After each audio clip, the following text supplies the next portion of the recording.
To everyone around him, he's just a quiet janitor working in an office building. What they don't know is that he's been a soldier, a spy, an assassin, and a weapon feared across the world. A deadly virus now flows through his veins, forcing him to inject himself with even more dangerous pathogens just to stay alive. The people mocking him see an ordinary worker. They have no idea they're standing next to a one-man disaster. One day in West Africa, at the Institute of Biochemistry, screams were heard at the plant and an alarm sounded. Numerous armed soldiers were killed, their blood smeared across the walls. People screamed in fear that the alarm was still going on, and the protagonist grabbed a special cube. He radioed the captain of a special 6th group, special number 228, Haotian, to report that the pathogenicity of the super blood virus had been successfully obtained. He asked them to please inform their superiors. At that moment, a shot was fired, hitting the glass cube directly, causing the virus to spread everywhere. The protagonist, terrified, inhaled it. His subordinates shouted his name in fear, but he held out his hand and yelled at them not to come near him, as he was infected. He was terrified, and didn't know what to do, until he suddenly began coughing up blood. 3 years later, in Fuyang City, Anhui Province, the Fuyang Cloud Corporation was mopping the floors in his office at 9 p.m., declaring that he'd find him anyway. He had a photo badge on, and Hao Qian announced that he was finally finished and had to go home. When he turned off the lights, he saw the computer was on, and was surprised that someone had forgotten to turn it off. He thought it was unprofessional, considering the company pays them a lot of money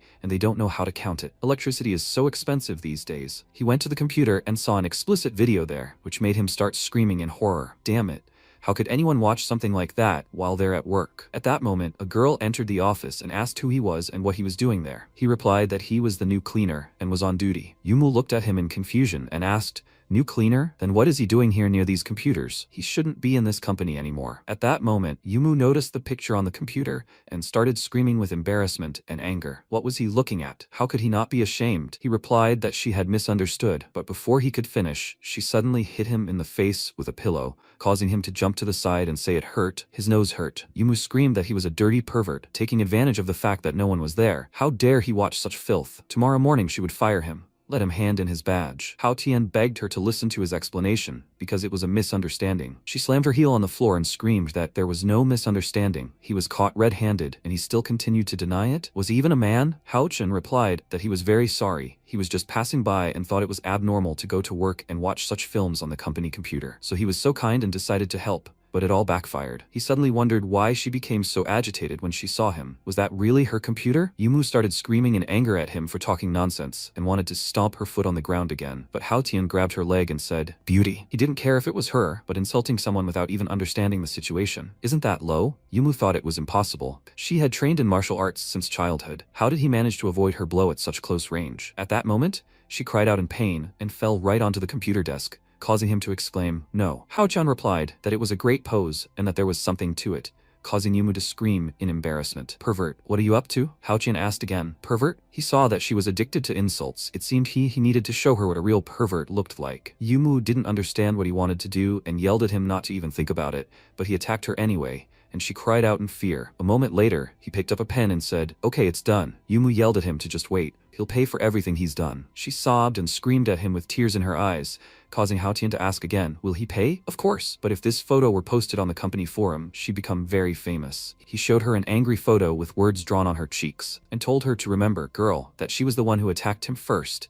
and he'd already been very generous to her. He waved his hand and left the office, causing Yumu to slam her fist on the table and scream that he was a freak and she'd make him pay. She, Yumu, swears to it. Sometime later, in the same city, in the Dongcheng slums, a loud creaking sound was heard. Hao Chen entered his room and opened the refrigerator, where he saw many cans of soda. He opened them and suddenly felt ill, stunned and confused. He grabbed the syringe to quickly inject himself with a special substance and cried out in pain. When he managed to do this, he said that it was not bad. This pathogen was much stronger than the previous one. Suddenly, he looked at the syringe and realized it was the Ebola virus. No matter, this wasn't enough, and it looked like in a few days he would need to go to the secret base of the Biochemistry Institute and get some more. Last time, it was funny. I wonder if they've updated their security system? After all, he can come and go from there freely without any problems. He remembered his subordinates shouting his name, but he shouted back at them not to approach him or they would get infected. Tell them to go and find a car for him. The guys didn't understand what he was planning to do, and Hao Tian replied that there was no cure for this virus, and that to prevent it from spreading, he needed to find a secluded place. Life or death is a matter of fate. Let them remember to ask for a leave of absence, and simply say that Hao Tian can't return to the team now. 3 years have passed since then, This virus turned him into a savage, forcing him to live in the forest for over a year. Although the virus wasn't cured, at least it was no longer contagious. The only way to ease the pain was to inject other pathogens to combat the poison. How much longer could this continue? He needed to forget about it. Everything was in the hands of fate. If he died of exhaustion now, there was nothing he could do tomorrow,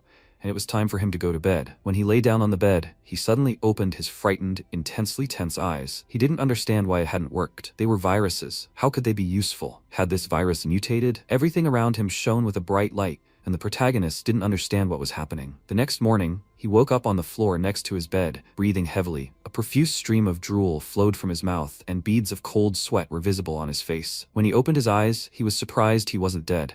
And looking at his chest, he couldn't figure out what the sign was. Was it a virus? Hao Tian reasoned it was like a hallucination. All these things around him could only be seen through a microscope. No matter how good his eyesight, he definitely couldn't see this. Wait, something was wrong. He'd never seen these viruses in person. Could it be possible? But before he could fully consider this thought, he stretched out his hand and grabbed the virus that was enveloping it. He started screaming. Could he really see all the viruses he'd injected himself with over the past 2 years? The protagonist laughed, because this ability was too useful. It seemed he could shamelessly absorb microorganisms and bacteria for his own needs, and he needed to try it with something. He grabbed a stick, thinking it would do. He'd try using the bacteria to corrode the steel, and a moment later, it worked. This ability is simply merciless, but it requires a lot of physical effort. He turned his attention to the side and realized a virus he hadn't seen before had appeared. He needed to take a closer look. What was it? Hao Qian had studied a new type of virus. It seemed to be able to develop its abilities by absorbing various microorganisms. Hao Qian grinned and realized how amazing it was. He had not only survived the disaster but had even become even stronger. He began to laugh loudly, but suddenly became extremely tired. It seemed he had expended too much energy, and it was time for him to sleep. Sometime later, the office staff gathered at Cloud Fuyang Corporation and greeted Yumu. She is the chairwoman of a group with assets of $1.9 billion.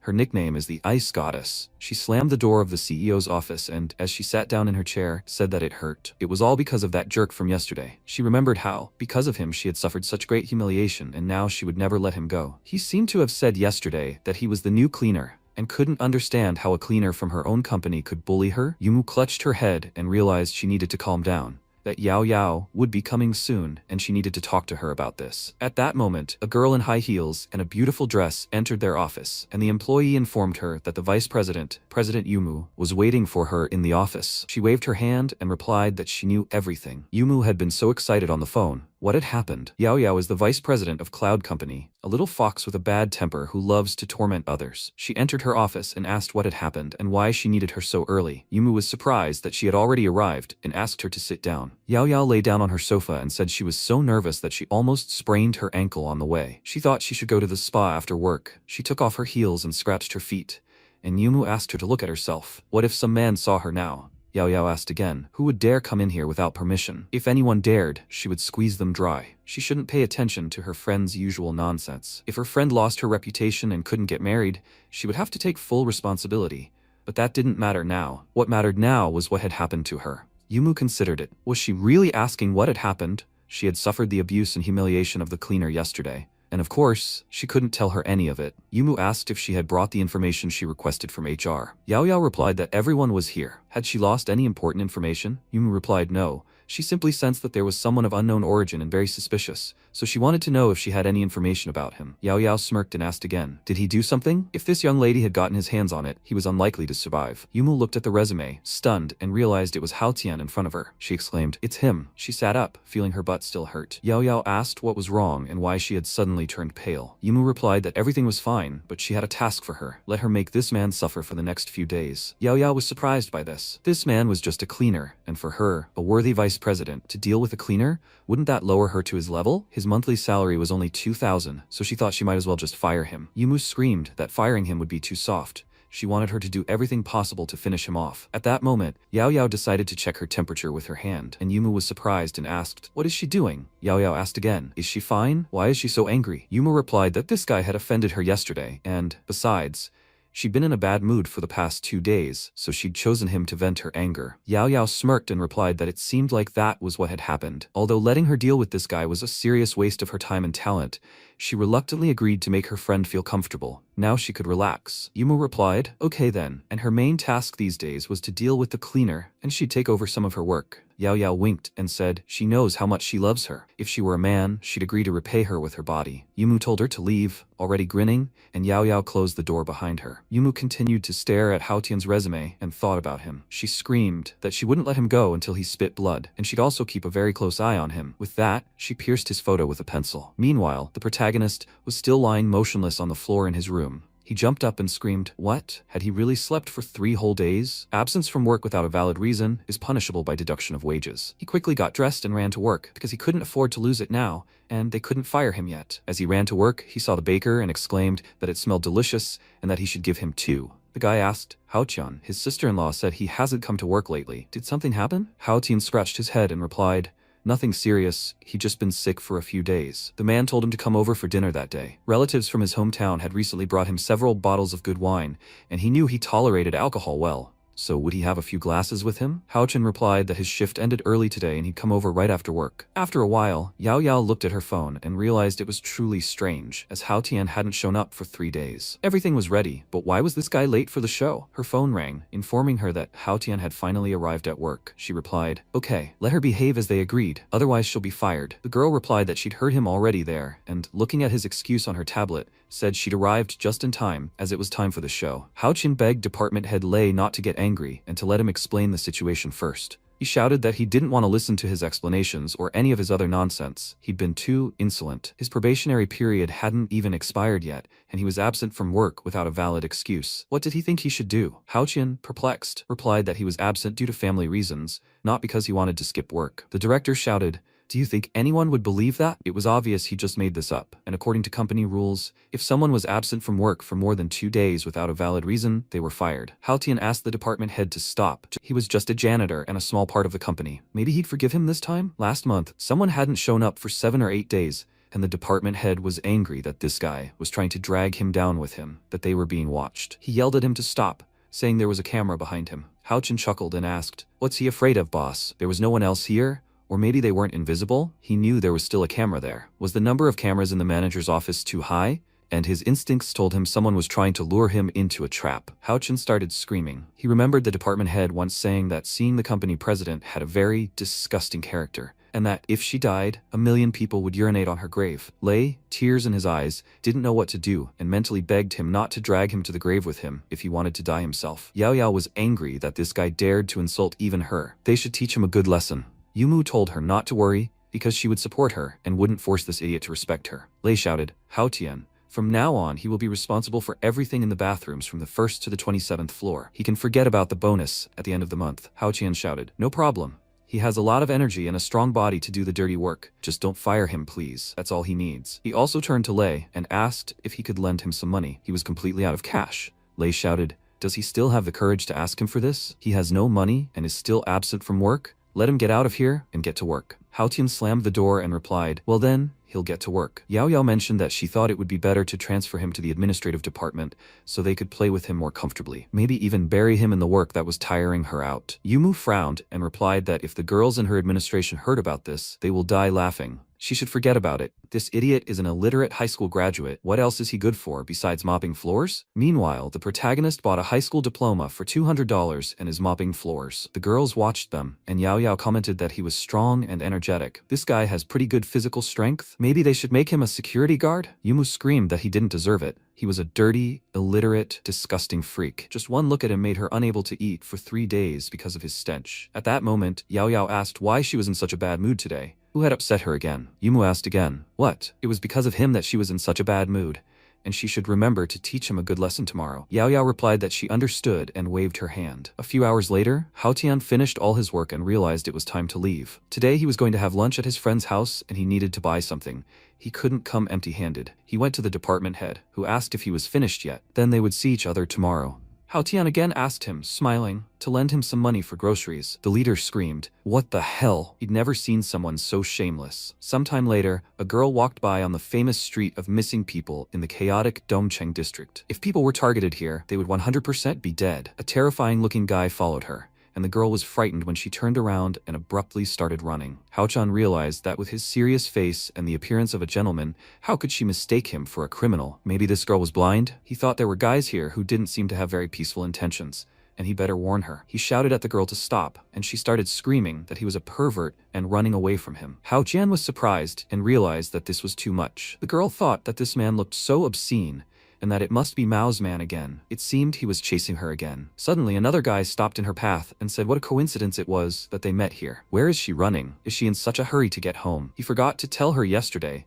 that it was his birthday and he was inviting her to celebrate at his place. Rongrong screamed at him to stop bothering her. She'd already told him she had a boyfriend. He came closer, grabbed her chin, and asked, "So she's rushing off to a date?" Everyone here knew him, and that he never lets his prey go. How about she come with him for a few nights, and then he'll let her go? Rongrong begged him to leave her alone, or she'd call the police. Mao replied that if she dared call the police, he would not only kill her, but also make her entire family suffer. Besides, many people who come to this street are still missing, and she could also accidentally get lost here. At that moment, the protagonist hit the guy in the head with an apple, throwing him aside. The girl turned around questioningly, tears in her eyes, not understanding what was happening. Hao Tian stood nearby with a bag of the same apples and said he was very sorry he bought it as a gift. Could he return it? His friend ran up to Mao, started to pick him up, and asked if he was okay. He replied that in their day, there were still people who thought they could be heroes. How dare he attack him from behind? Did he want to die? Hao Tian replied that he wasn't someone who sought justice, so he only came to see if he could make a profit. Rongrong wondered if this was the pervert who had just stalked her. Did he also want to hurt her? Mao grinned and replied that he was one of them, so what would he share with him when he was done? He offered to help him stuff the girl into the car. Hao Tian screamed, wondering what the hell he was going to do to this girl. The two men were stunned, and he said he was the general manager of the Red Scarf Risk Assistance Organization. Given the current situation, she could entrust the management of this problem to their company. She could use their service for just 1,000 yuan. For a 2,000 yuan package, he can cripple these ugly aliens. And if she wanted them handed over to the police, the cost would rise to 3,000 yuan. The men didn't understand. Did he just call them ugly aliens? Hao Tian said that if she wanted to get rid of the problem forever, he offered them the premium package for only 5,000 yuan. They were an honest company, so they wouldn't accept counteroffers, so she should think about it. Mao became angry and shouted, "How dare he insult his handsome face? Tonight, he would stab him until he died," and he pulled out his knife. When he ran at Hao Tian with a knife, Rongrong shouted that she would take the premium package, and Hao Tian smiled and thanked her for her trust. She would see how right her choice was. At that moment, when the knife was right in his face, the protagonist easily brushed it aside and punched Mao in the face, sending him flying into the wall and cracking his head. Raising himself slightly, he lost several teeth, which ended up in his palm, and screamed that he'd knocked out his teeth. "This is bullshit.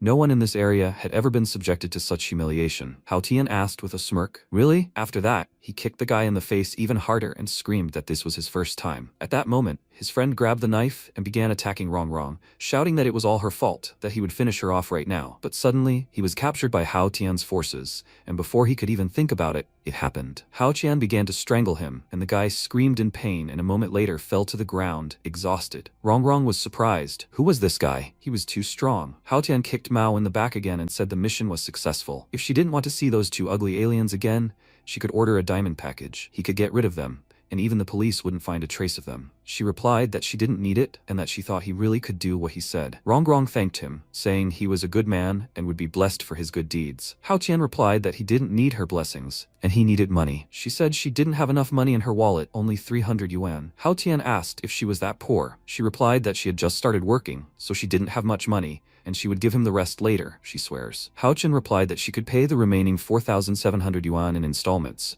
with an interest rate of 10% for 1 year, 20% for 2 years, and payment due on the 15th of each month. If a client cheats their organization, they will pursue them for the rest of their lives, and he's not trying to cheat them. That's how they treat dishonest clients. He continued to beat Mao until he was blue in the face, and he asked in a trembling voice, "How could he? What kind of person is he?" Rongrong gave her name and said she worked in the surgical department at the city's First People's Hospital. "Please don't worry, because she would definitely pay the rest." Hao Tian smiled and said okay. Seeing her sincerity, he wouldn't charge her for this month. She replied, "Okay, in that case," and she left. The girl wandered on, but Hao Tian followed her for a while. The girl was tense, and it turned out they had entered the same entrance. She started up the stairs and turned around and said, "Mr. Red Scarf, even though she's not rich, she won't abandon her debt." He already knew where she worked, so did he need to know where her home was? He replied that he believed her honesty and that she was mistaken. He had come to visit a friend. After all, he lived in this building. He pointed toward the door, and Rongrong realized that their building only had a few apartments, and her mother had said she'd have a guest today. Could he be that same Hao Tian? Hao Tian was surprised. How did she know his name? By the way, her last name was Song, wasn't it? Could it be that the donut seller was her father? She answered correctly, and she didn't know he was Hao Tian's uncle.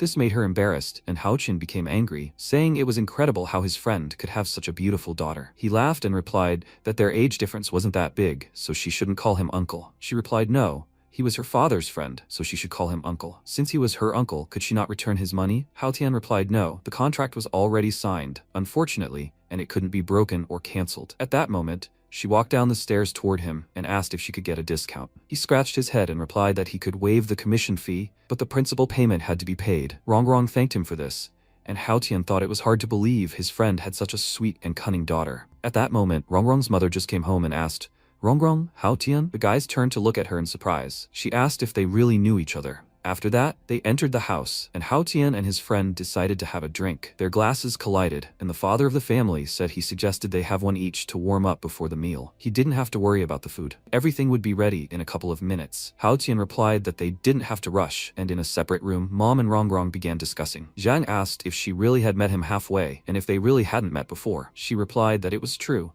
and Zhang remarked that while Hao Tian was a good guy, he lacked ambition and was lazy. Rongrong asked again, what was she saying? She shouldn't let him hear her. Hao Tian mentally cried, having already heard that phrase. After some time, many guys gathered in the slums and began discussing everything that had happened recently. Mao bowed to the leader and announced that this man had dared to act on their territory. They must avenge what he did to their friends. The man asked the name of the man who attacked them. Mao replied that he called himself a red scarf, and Tao, after smoking a cigarette, asked, seriously, a red scarf? Okay. Let them take care of the girl first, and he'll try to get his guys to find out about this red scarf. After a while, the guys gathered at a table where there was plenty of delicious food. Hao Tian said that Zhang really is an excellent cook and it was very tasty. She told him he could eat as much as he wanted, and Hao Tian began to hurry. She asked, by the way, had he offended anyone in the company? Hao Tian was surprised and answered, no. And Zhang asked, is he sure? He replied that he gets along well with the employees, except that he was sick for 2 days and didn't come to work, which angered the senior manager. She replied that it was very strange that the senior manager was so angry about this. Incidentally, today she noticed that wherever he went, the camera was constantly pointed at him,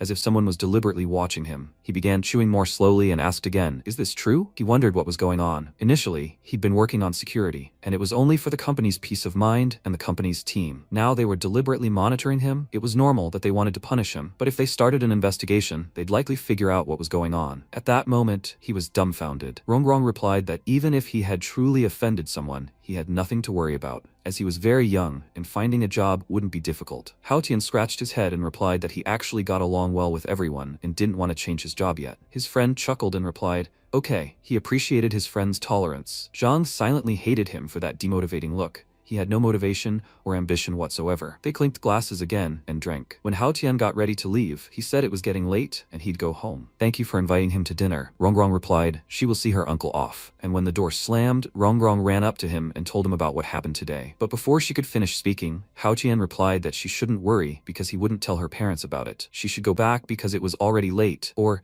he'd have to save her again today. He waved at her, and Rongrong became embarrassed. Suddenly, Jan came out of the apartment and asked, do you really know them? Rongrong screamed that she really didn't know him. What was she even thinking? Jang replied that she was worried about having an affair with someone like him, who wasn't good enough for her. She replied that he hadn't gone very far and could hear her. Hao Qian thought that even deaf people would have heard their screams on the street. Rongrong shouted that she already had a boyfriend, and Jang asked, is this her joke again? Who is he, and where does he work? What is his monthly salary, and when will he come to their house? Rongrong replied that they would talk about it at home. After some time, Hao Tian returned home and opened the refrigerator again. He picked up the syringe and asked himself. Several days had passed, and there were still no anomalies. Maybe he didn't need this anymore. He would go to bed, and tomorrow, he would need to go to the office to find out who was watching him. When the new day dawned, he arrived at Cloud Corporation, and Yao Yao said nothing. Yesterday was just a small test. Today would be a new show. Suddenly, she received word over the radio that Hao Tian had arrived, and she told the entire department to take their places. He would pay for everything today. Hao Qian entered when a security guard suddenly tried to hit him with a baton, but Hao Qian spun around and caught the baton in his hand, then threw it back and hit the guard with it. Yao Yao was surprised. The next group also needed to get ready. At that moment, a sewage tanker began to move toward him, and a man yelled at him to be careful and get out of the way. Yao Yao said that there was absolutely nothing he could do about it. All that shitty water would pour out on him,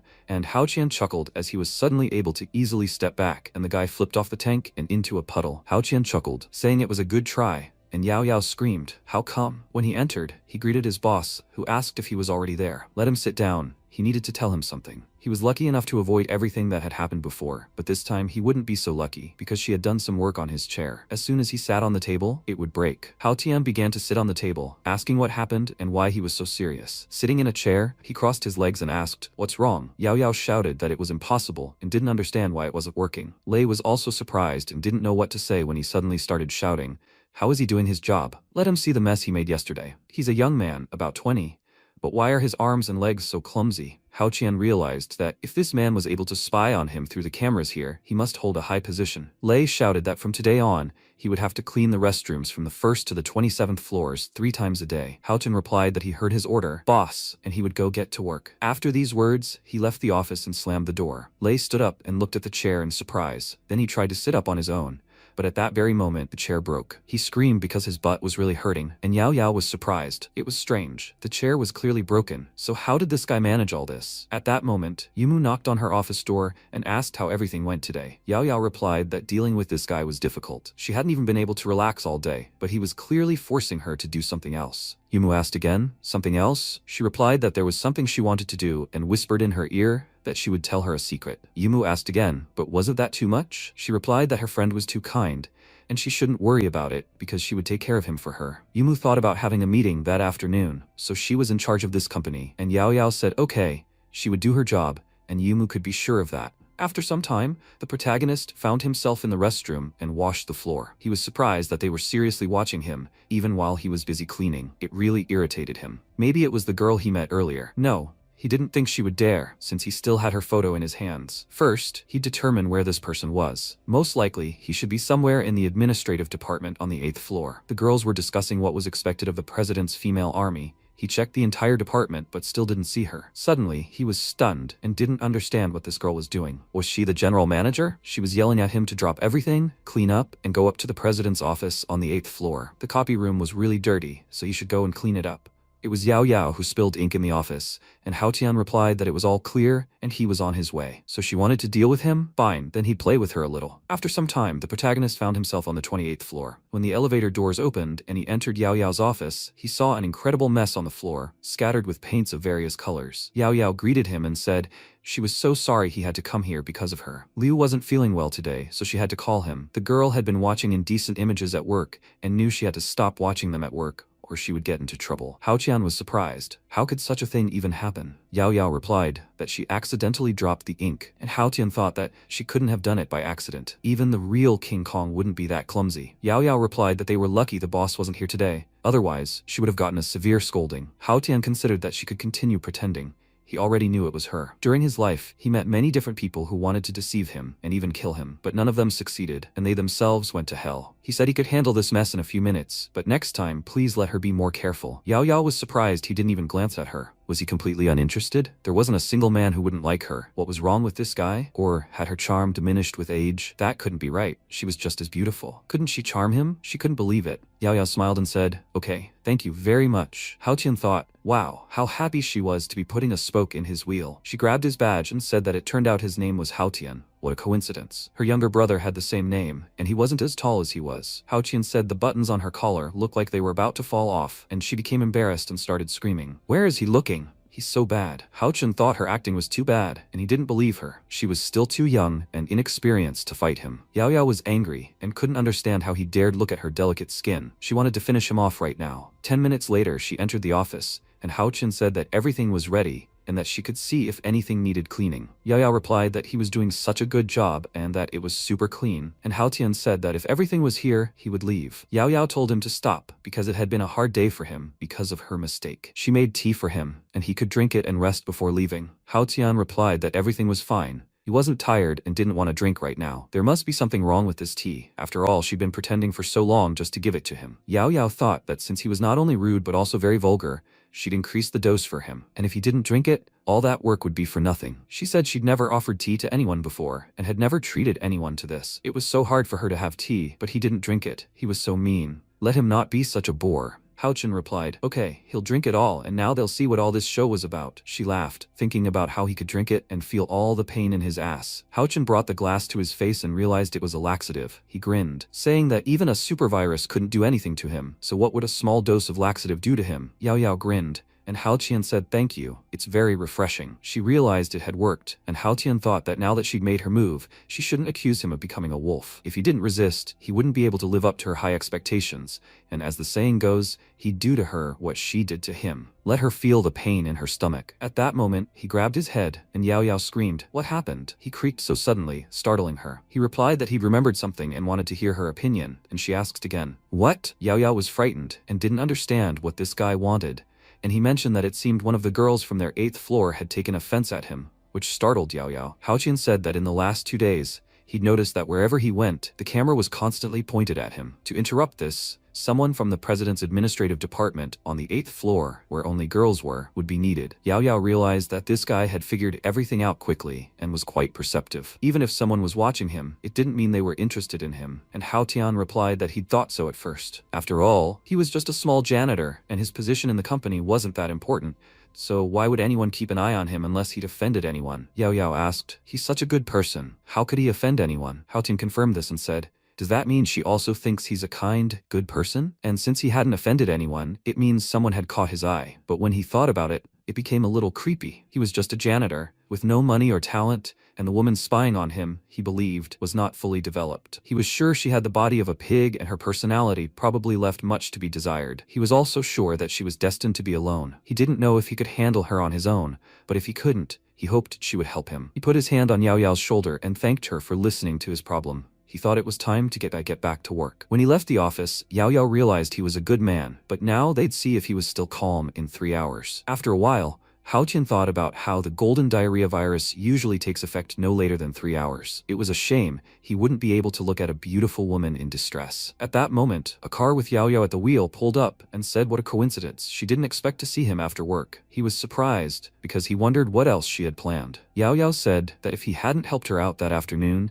her boss would have scolded her, so she should thank him. Let them go, and she'd treat him to dinner. Hao Tian opened the door and replied with a smile that he didn't think it was worth it. If Yao Yao didn't understand, then why was he even bothering to come here? He got into the car and buckled up, asking where they were going to eat. Yao Yao replied that it would be a very nice place and pressed the gas pedal, saying that he would see it when they got there. As they were driving, Hao Tian looked around and asked if they were leaving the city. But hadn't she said they were going to eat? Or were they going to eat in the countryside? Yao Yao asked again. He thought she was going to eat with him, right? There was a restaurant near the city, and they said it was delicious, so she decided to try it too. Hao Qian replied with a smile that he was looking forward to it, and wondered if she wanted to take him to a place with no toilets and watch him make a fool of himself. Unfortunately, she was about to get a taste of her own medicine. She thought that the action was about to begin, with 5 seconds left until the end. Silence fell between them, and she didn't understand why nothing was happening. Is it because the pills had expired? Suddenly, she felt something wrong and her stomach hurt. She grabbed her stomach and realized that she was in great pain. She hadn't eaten anything for half a day and didn't understand how this could have happened. Because of this,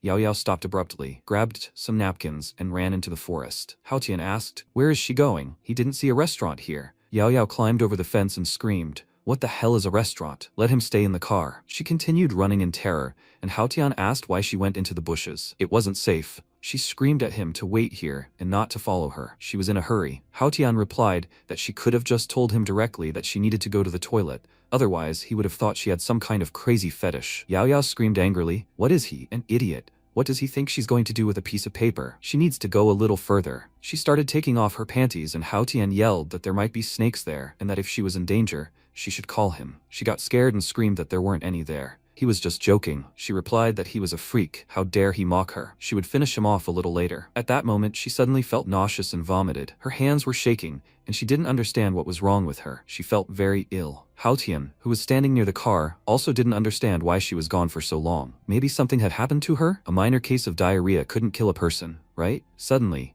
she came out clutching her stomach and told him to call an ambulance and help her. She blushed and felt very ill, when suddenly she tripped over a stone and fell right into his arms. Hao Tian was scared. Why was she bleeding? What should he do? Should he call an ambulance or try to deal with the virus himself? He's afraid there aren't enough hospitals in the world that can cure her. She has little time left, and he needs to sort this out as quickly as possible. He laid her on the ground and placed his hand on her chest when he suddenly felt the virus rejecting him. He realized that at this rate, she could die, and he had to do something. Since recovery had failed, the only way to eliminate it was to fight the virus with another virus, and there was simply no other way. Although he didn't think it would work, and seeing the image of the virus, he asked, is that what he needs? He could magnify microscopic things using visualization. He needed to try to first magnify it and then destroy it, and it should work. He placed his hand on her stomach and began diluting it with the various viruses that were infiltrating her body. A moment later, he saw this yellow virus in a huge ball, and from it emerged a visualization of the golden diarrhea virus. When it jumped near Halcyon, he was surprised and asked, "Is that what it really looks like? It's damn ugly." Even if he freed it, he still can't allow it to hurt other people. So, he didn't want to see this here anymore. The virus continued to spread, and Halcyon said he simply had to eliminate it. At that moment, a struggle broke out between them, and Halcyon kicked the virus to the side, causing it to fly off. He turned around and glared at it. Halcyon created a fiery knife in his hand and began cutting the virus into tiny pieces, destroying it moments later. He hadn't thought he'd had so much trouble releasing the virus, and he really needed to be more careful in the future. He began coughing up blood and realized the virus was too strong, and he'd spent a lot of energy, and his body might not be able to handle it. He had originally intended to save this woman, but instead he had seriously injured himself. He, Halcyon, had survived many dangerous missions and had never suffered such injuries. He couldn't believe that he was feeling so ill because of a minor virus and didn't understand what had happened to him. After some time, Yahello woke up, clutched her head, and looked around. She realized that her stomach no longer hurt and wondered what had happened. When she looked in front of her, she saw Halcyon bleeding profusely and asked, "What's going on?" She became frightened and started screaming, "Is he okay? Why was there so much blood around?" Maybe this guy who saved her had gotten hurt himself. After all, there was no one else around. Although she didn't know how he had done it, she couldn't just sit and wait for him to die. Because of this, she dialed an ambulance and asked him to hold on. She would call an ambulance right now. He kept muttering, "That damn old bastard." Halcyon lost his parents when he was a child, and a certain old bastard raised him. Until the age of 8, he lived in the mountains and studied medical books and texts. By the age of 12, he had already learned to dissect a corpse. Just when he thought he'd become a doctor, the old man sent him to war, where he was on the brink of death every day. And when he thought he'd become a mercenary, the old freak sent him on a murderous journey around the world. He was young and cold-blooded, leaving no one even the slightest chance of survival. When he'd shed enough blood and amassed a vast fortune, he was ready to abdicate his throne as the supreme assassin. This old man faked his death and then asked him to join the national unit as a freelance agent. This old man was so good at his job that when he received new documents, no one had the slightest question about his identity. Then one day, while on a mission, he received a message that the old man had died, and before he died, he left him a small wooden box. In his will, he wrote that he would only be able to open it when he was strong enough. He always acted very mysterious. The next day, he tried everything he could to unlock it, but to no avail. After that, he immersed himself in work and spent a lot of time on assignments with a bunch of Secret Service agents, until that mission in Africa, where he contracted a super virus. For him, it was a chance to live a normal life. It's great to have a quiet life, but many people don't appreciate that. Mopping the floor isn't bad either. Sometime later at the hospital, Yahello asked the doctor how he was feeling. The doctor replied that there were other patients there, so he suggested they come outside and talk. The patient was fine, only a little weak. Their test results had also been checked and there were no abnormalities. Yahello asked, "No abnormalities?" But that was impossible. That couldn't be true, because she felt her life slipping away at that moment. It seemed he had managed to pull her back from the brink, but in some incredible way, Halcyon felt incredible fear at that moment, and suddenly jumped up. He clutched his head and asked, "What happened?" Suddenly, everything around him shone with a bright light, and he realized his meridians had been purified, and it was simply ridiculous. He never thought he'd cross a boundary he couldn't cross for years, only after nearly being in the afterlife. The guy lying on the next bed asked what was wrong with him. Just let him use his inner strength for a rough calculation, and he'd actually become 3 times stronger. It seemed, with his current strength, he'd finally be able to open the box left by the old bastard. At that moment, Yahello entered his office and asked if he was awake. She brought a basket of fruit and asked if he was feeling better. Halcyon replied that he was fine, and how was she feeling? Yahello blushed and replied that it was all thanks to him. He'd saved her life, hadn't he? Halcyon thanked her for these words and said she can express her gratitude in other ways than simply saying thank you. She asked him again what he meant. His roommate left the room because he had misunderstood and decided not to interfere with the proceedings. Halcyon replied that he'd just looked at his calendar, and it looked like he'd been in a coma for several days. If he didn't show up for work today, the company could fire him. Yahello replied that he could be sure she'd help him take time off. Their company treated its employees very humanely and wouldn't create problems. Halcyon thought that this girl seemed so smart, but why couldn't she understand what he was trying to say? He replied that he worked sweeping the streets and wasn't rich, so it would be difficult for him to pay the hospital bill. Yahello replied that she'd already paid for his treatment in full, so he shouldn't worry about it anymore and would recover more quickly. As for the money for the days he missed, she would fully compensate him for his lost wages. Halcyon replied that she should have said this sooner. He'd been so worried about it for half a day. At that moment, he cleared his throat and suggested they talk about how much his help had cost that day. Yao Yao asked again, how much had his help cost? Hao Qian replied that he thought she understood the whole situation, because if he hadn't saved her with his ancestral medical skills, she would have died by now. He almost lost his life because of that, and that's what he meant. Of course, he wouldn't ask for a lot of money. Yao Yao became angry, because of course she was grateful, but wasn't he being overconfident? Hao Qian asked her to just give him that much, and she asked again, 1,000? Hao Qian was surprised and asked, how could she say that? 1,000 wouldn't even be enough to pay the medical bill these days, and she asked again, 10,000 then? Is that enough? Hao Qian replied, darling, is her life worth 10,000? She started screaming, is that not enough? He wants 100? Hao Qian replied, yes. After all, she was from the president's office. For her, this should be a drop in the ocean, right? Yao Yao got angry and replied that although 100,000 wasn't much for her, they still had one more issue to resolve before giving it to him. He should know that she is a very decent and innocent girl. That day, she was in a coma and completely helpless. After all, he was a man, and he asked her to stop because he wasn't that kind of person, and she couldn't even imagine what he could have done. At that moment, a neighbor entered the room and was dumbfounded. Yao Yao tearfully said that, by the way, she also saved his life after he lost consciousness, right? So you could say they were even. She didn't force him to save her. Just taking her to the hospital would have been enough. And she wasn't asking him to take responsibility for what happened. He started shouting that he said he didn't do anything,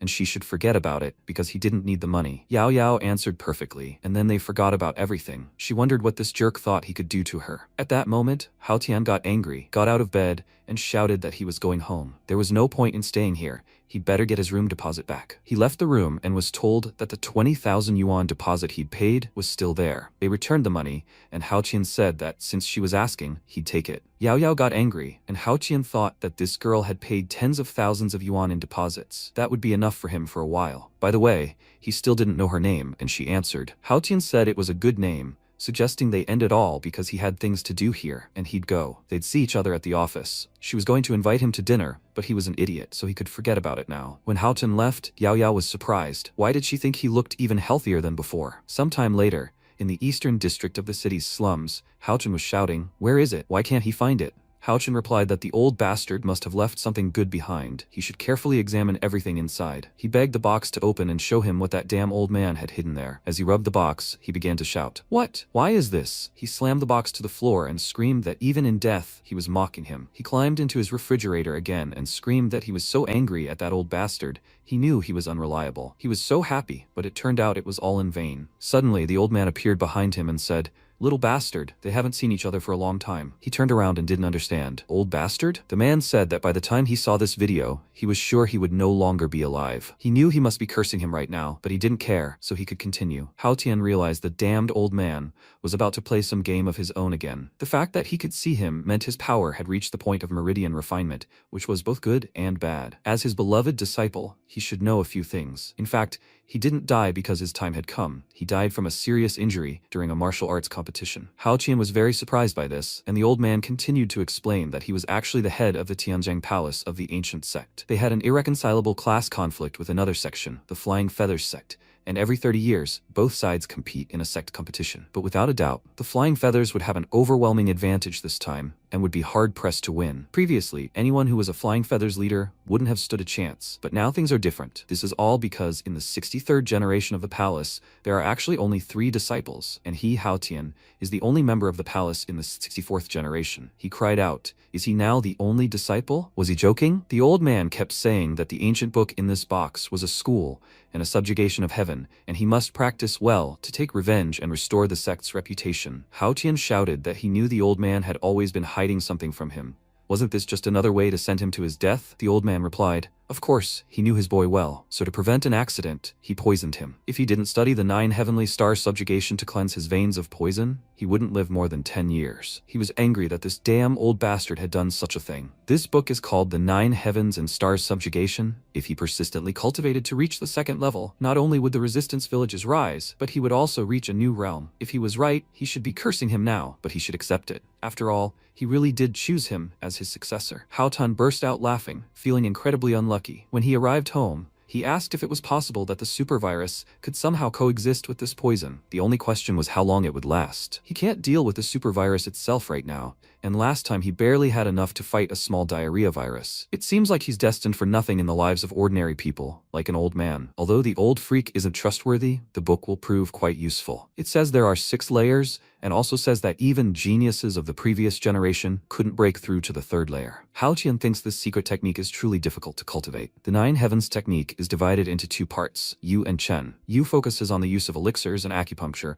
while Chen focuses on cultivating internal energy. However, the creator of Nine Heavens Star Subjugation felt that internal energy was limiting his strength. Therefore, he changed the name of the technique to True Qi, and here's why. Internal energy is relative to tyrannical power, and its quantity is severely limited, while True Qi is gentle and has an inexhaustible supply. If he continues like this, his strength will increase significantly, but he's afraid that to defeat that sect, he'll need to break through to the third layer. And if he can break through the third layer, it will be like a new world, because then he'll be able to refine the longevity heart, which extends life by 3,000 years. Hao Qian thought, isn't that wonderful? He'll be able to eat and drink deliciously for the rest of his life. But it's obvious that's beyond his capabilities right now. At least the sect competition is still more than 20 years away, and he thinks that'll be enough. It looks like studying this technique will now be his main focus. That old bastard, he's caused him trouble again. At that moment, Yao Yao called him on the phone and asked why he didn't show up for work today. He replied that he had something important to do today, and even forgot to tell everyone. She yelled, I'll take the day off for him, and he should try not to do that again. Hao Tian apologized and would try to make amends, and as a token of gratitude for her help, he was inviting her to dinner tomorrow night. She asked again, was he inviting her on a date? He replied something like that and asked why the hell he'd invited her to dinner. If she ate some Western food and then drank a bottle of 200-year-old Lafitte, his strategic reserve of 20,000 yuan would simply disappear. She suggested they talk about it tomorrow. Men who also wanted to invite her to dinner were already lining up 2 blocks away. If she said yes to him now, wouldn't it be unfair to everyone else? He replied that he thought she was absolutely right. Someone with an immoral mindset like him should be decisively rejected, without fail. But no matter, for the sake of his sincere love, she thought. By the way, she hadn't been to the Champs-Élysées for a long time and really missed Lafitte. He shouted, Lafitte? He didn't think that alone would be enough for her. Hao Tian screamed that this was bad. What would happen to his money? At that moment, he became very scared and called someone, asking if he really wanted to pay him back. They answered, hello, was that Red Scarf? Hao Tian screamed. What the hell is Red Scarf? Is he sick? What kind of man is this? Shouldn't it have been Rongrong? The guy started to complain that he said his name wasn't Red Scarf. Was she trying to deceive him? Hao Tian said it looked like she was trying to scam him out of his money, and he hung up. At that moment, the guy shouted at him to listen, because his girlfriend was with him, and let her say hello. Rongrong told him not to come around these places and that he should call the police. Tao screamed at him to shut up, because he was the one talking. Hao Chen asked what he wanted. Tao replied that he was giving him 30 minutes to get to the location, the address of which he would send on his phone. If he decided to bring the cops, he would kill her. Hao Tian replied that he understood everything, then let him wait for him. Tao replied that he would be waiting for him very much, and Hao Tian became angry because of this. Tao threw the phone at Mao and said that a guest would soon be visiting them, and they should prepare. There were many guys there with all sorts of clubs, ready to make mincemeat out of him. Rongrong was scared for Hao Tian and thought that he shouldn't come here. Hao Tian got in the car and drove towards them. When Mao approached Rongrong, he said that she was a little fool, and this time everything would be finished with her. When they were finished with that freak, he would make her want to die. His friend asked, can they handle him? Mao hit him with his crutch and screamed, what, is he afraid? With Tao supporting them, is there anyone in the city who can defeat them? Tao said, stop bragging. There are people above others, and there are those even above them. He also had someone to fear in the city. He approached Rongrong and said, little girl, he's not the kind of person who doesn't care about insults. If Red Scarf comes, he won't bother her. Mao shouted, no, it was because of her that they became colleagues, so he wouldn't be happy until he tortured her to death. Tao thought, do you deserve to have fun with such a good girl? He turned to Rongrong and thought that to have fun with her, you'd have to be as heroic as he was. They were all different. The one who beat him was Red Scarf, and as for the lady, she had nothing to do with him. Mao wondered what was going on. If she had nothing to do with it, then who was he? Was he a freak who just wanted to play with a woman? Tao said he was very sorry she had to go through all this, but he had no other choice, so he hoped she could understand. Rongrong looked at him questioningly and said nothing. He forgot to introduce himself and gave his full name. She could call him a friend. Her friend's words carried a certain weight in the city, and he regretted the offense he'd caused and of course would make amends in the future. Mao was surprised. Would he make amends? Of course. Rongrong said, Tao, there's no need to go that far. She'll pay him later. He touched her chin and asked how much the favor cost. He was afraid it wouldn't be enough, wasn't he? Rongrong, it's not that he doesn't want to show her face. The country has its own laws and the family has its own rules. He could spare Hao Chen's life, but he'd still have to give him an explanation. At that moment, he slapped her in the face, and Rongrong screamed that he would get what he deserved. Tao replied that she couldn't survive alone in the jungle and would understand his character after being with him for a long time. Mao was surprised that he decided to pretend to be kind, and at that moment, someone burst into their room. All the guys looked in shock as Hao Qian entered the room, confidently striding toward his goal. Mao realized it was him and started yelling at Tao, calling him that jerk. Rongrong asked why he was here alone. They had weapons and he should run. Tao asked where he should run. They all surrounded him, and Tao sat down in a chair and said that since he dared to come here, he had courage. It seemed he was a man after all, and he even began to respect him a little. Hao Tian scratched his ear and said that his mother knew well whether he was a man or not. What didn't she tell him? Everyone around him was dumbfounded with fear, and Tao screamed with hatred that he would die today. Does he even know someone's territory, and what happens to those who cross him? Hao Tian called Rongrong and asked her to wait a little longer, because he would soon drag her out of here. She shouldn't worry, because today it was a free service. Tao asked, did he still have time to joke at a time like this? Hao Tian turned and asked, were those two losers from that day here too? He laughed and said he didn't expect that beating them up accidentally damaged their brains. Do they want to be beaten again? Mao shouted, red scarf. If he doesn't leave here lying down today, he swears he won't be considered a man. Hao Chen replied that if he understood correctly, Tao just slapped Rongrong, right? Mao was surprised that he'd ignored him, and Tao told him not to worry about it and to think about not getting slapped himself. Hao Chen realized it was him after all, and after stretching his neck,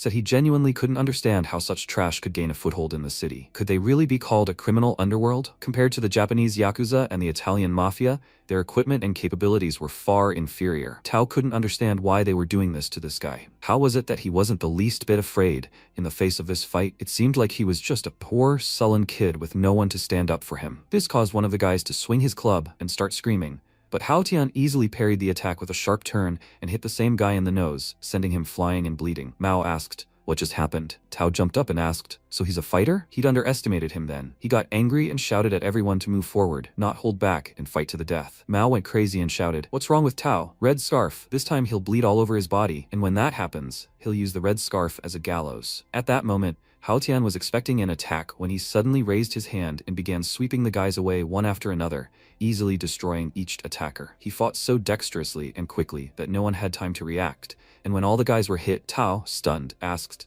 what's going on here? All his men were defeated without even touching his hair. He'd never even seen anything like this in a movie, and he couldn't believe it. Rongrong's mouth dropped open in amazement because Hao Tian was truly magnificent. Mao watched the dust that had erupted during the fight in bewilderment and shouted, let him forgive him. He has eyes, but he didn't recognize the mountain. He's a damn idiot. Please let him spare him this time and look at him. He's a cripple. What can a cripple like him do? Hao Tian told him to wait. It wasn't his turn yet. He'd settle the score a little later. Mao fell to his knees before him and began banging his head on the floor, begging for his forgiveness. If he let him go today, from now on, he would do whatever he ordered. He would treat Rongrong like his own sister only if he ordered it. The guy burst into tears and said that this time he really didn't do anything, that he had nothing to do with it at all. Tao admitted that Hao Tian was really something, and he thought, the bald guy seems to have some sense too, since after seeing what happened, he decided to stay. The bald guy approached him and said that he had been in this business for so many years, but this was the first time he had encountered such a difficult opponent. But as the saying goes, even the most skilled martial artist is afraid. MC noticed how he was hiding his hand behind his back and said that if he was going to draw a gun, he should do it now. What's the point of talking about this? The man was surprised. Did he think he was bluffing? He pulled out a gun and said with a smirk that it was a real gun, and then Mao immediately switched back to his side and laughed at Hao Tian, asking what was wrong with his head. He had never seen a gun before. He should hurry up and kneel right now and beg for forgiveness. Then maybe Brother Tao will have mercy and spare his dog's life. He accidentally touched the man with his hand, which caused him to angrily kick him and push him aside, after which he pointed the gun at him and exclaimed, he still dares to brag here? He was going to kill him now. The guy panicked and called himself an idiot for screwing up, and MC called out to the bald guy and asked if he was holding a Glock 17. He should just not tell him that he loaded it with domestic bullets. He wasn't afraid that the bullets might explode right in the barrel. The man thought, doesn't he even panic when he sees a gun? If he admits defeat here, he will be out of business. He pointed the gun at him again and ordered him to stop pretending to be brave. Will his fists outpace a bullet? He respects him as a man, so if he admits his mistakes and follows him from now on, he will guarantee him good food and hot drinks. However, if he decides to disregard his goodwill, he will leave his life here. He grinned and asked why he was still standing here. The man didn't understand what he meant, and he said, if he just shot, he would already be dead, but he is a weakling, so he is afraid to shoot. Because of this, the bald man got angry and exclaimed that he would kill him today, but then he easily snatched them from his hands, quickly turned it over, and already had the weapon in his hands. He pointed it at his head and said, his skills are just trash. Is this a toy? How much did he give for this trash? The man nervously told him he paid 50,000 for it, and then he hit him on the head, calling him an idiot. 50,000 for this gun? Is he blind? How could he not see that it was a fake? The pin is so crooked that it doesn't even fire. Because he hit him in the face, he fell to his knees, and then he took the gun apart and asked, did he pay 50,000 for this? Is he rich, or just stupid? The man became very nervous and admitted his mistake, and Hao Tian said with a smirk, he shouldn't talk about it. It's better to show sincerity. Tao pulled a knife out of his pocket, stabbed himself in the leg, and asked if he was satisfied now. He picked his nose with his finger and told him that was not enough. Then the man gathered all his willpower and hit himself on the other leg. The MC calmly pulled a booger out of his nose and threw it on the floor, saying he still lacked sincerity. Then Tao began to beg him for forgiveness. He had an elderly grandmother and a young wife in his care. What would happen if he left them alone? He promised that if he offended either of them again, even if he fed him to the dogs, he wouldn't complain. He turned to Ronrong and said that he had been kind to her, protecting her from the gang members, so let her help him this time too. He was sincere. Pity awakened in her, and she told Haochin to just look at him. She thought he had already been punished enough. She was sure he wouldn't do anything bad in the future, so they could just forget about it. The MC decided to spare him for the sake of his grandmother and told the other guys they could go too. He turned to Tao, folded his fingers into a coin shape, and said, this is what he meant when he said he was insincere. The man became nervous and afraid that he would start blackmailing him again, and Hao Tian shed a tear, saying that he hadn't had time to eat, and on top of that, he spent a lot of money on a taxi, so he was so scared when he came here. His heart was pounding so hard. Tao couldn't argue with him and exclaimed through his tears that he was right. Moral compensation must be provided. Let him tell him the amount, and he would reimburse him. Then MC approached him and said with a smirk that he was a small spender, so he would ask for little. Let him give him only 1 million. He was indignant and thought, is this in his opinion a little? But he couldn't help it. He forced a smile and told him to just give him the card number, then he would transfer the money to him tomorrow. He patted him on the head, saying that he liked resourceful and smart people. After untying the girl, they were about to leave, but the bald man stopped him. He handed him his business card, saying that if he needed anything in the future, he could always call him. Hao Tian took it and called him a really smart man. He also gave him the keys to his car so that they could get home comfortably. If it weren't for his legs, he would have given them a ride himself. MC said he'd take it. If he could still drive in his condition, he would even consider him worthy of being called the first among the Fuyang underworld. They left the warehouse. He saw his car and remarked that this guy had taste. The car was not only luxurious, but also quite fast. While they were driving, Ronrong thanked him for his help. He said that she had already paid for the service. Today he was just doing after-sales service, so there was no need to thank him. Moreover, she is the daughter of Brother Song, and since they have such a close relationship, she doesn't need to be compensated for the car travel expenses either. She smiled and said, he just blackmailed Boss Tao for a whole 1 million, so naturally he doesn't need to reimburse the car travel expenses. He looked at her puzzledly and asked, what does blackmail mean? Is that kind of person? It's called moral damage. She can't imagine how nervous he was when that call rang. She felt embarrassed and thought, did he just say that he was nervous for her? Does he really care about her? She shook her head, trying to get rid of the thought. She already has a boyfriend, and he is her uncle. She took another look at him and thought that he really looked cool, and she said so out loud. He replied that he was actually an ordinary guy, and she asked, he single-handedly defeated so many bandits and still says that he is ordinary? Isn't that too modest? Why doesn't she call him brother from today? He immediately refused. He was already used to uncle, and he gave her a chance to call him that at the very beginning. She was indignant and asked, couldn't she regret it? He was only a few years older than her, and she constantly felt at a disadvantage calling him uncle. He reminded her that he and her father were old friends, and it would be more correct to call him uncle, so let her come to terms with it. He will not call her little sister. He set boundaries, and she did not bring it up anymore. They drove home. He got out of the car to watch her enter the entrance, but before that,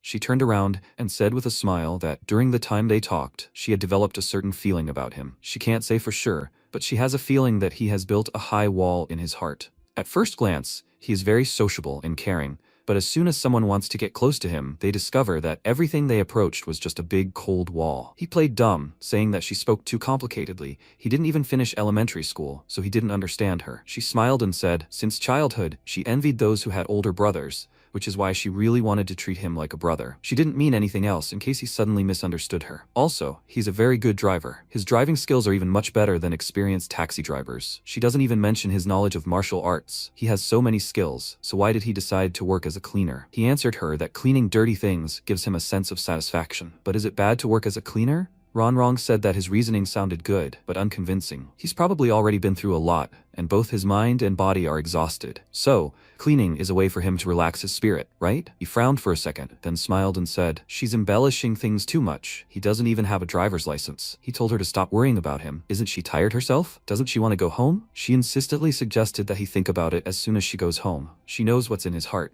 She also thinks that he should return this car to the person he took it from. He got into the car and told her to go already, after which she walked to the house and thought he must have been through a lot of things that she can't even imagine. At this time, he looked after her. She is so young, but already too smart. Taking a deep breath, he raised his head and saw a hole in the roof of the car and was surprised. He was wondering why it was so cold, and then it turned out that the sunroof was open. His gaze lingered on the sky. There were quite a lot of stars today. And when was the last time he looked at the sky like that? He went straight to the bank and decided to withdraw some money to treat himself to something tasty today, because tomorrow he would have even more. And when the ATM gave him the money, he saw a man hiding behind a post and watching him. He wondered if it was a pickpocket. Would he dare to act? Seeing that it was this girl, he was surprised. He even felt sorry that at such a young age she chose to become a thief, but he would like to see how she tries to steal money from him. When he was about to leave, she ran out of her hiding place and blocked his path, excitedly asking him to wait. He looked at her mockingly and thought, is this her first robbery? She is so unprofessional. She asked how much money he withdrew, and he asked if she didn't think that was a very abrupt question. She decided to rephrase and asked if he needed her services. He didn't understand what she was talking about, and she sheepishly explained to him that it was a favor that would make him happy. Understanding what she was getting at, he went to the car and said that he didn't need it, that she should look for someone else. She excitedly asked him to wait, that she didn't need much, that it would cost him cheap. He asked how cheap? The thing is, he didn't need it. She burst into tears, offering him a price of 20,000 won, and he indignantly turned to her, exclaiming, had she mistaken him for some rich kid? Even rich people wouldn't want to pay her 20,000.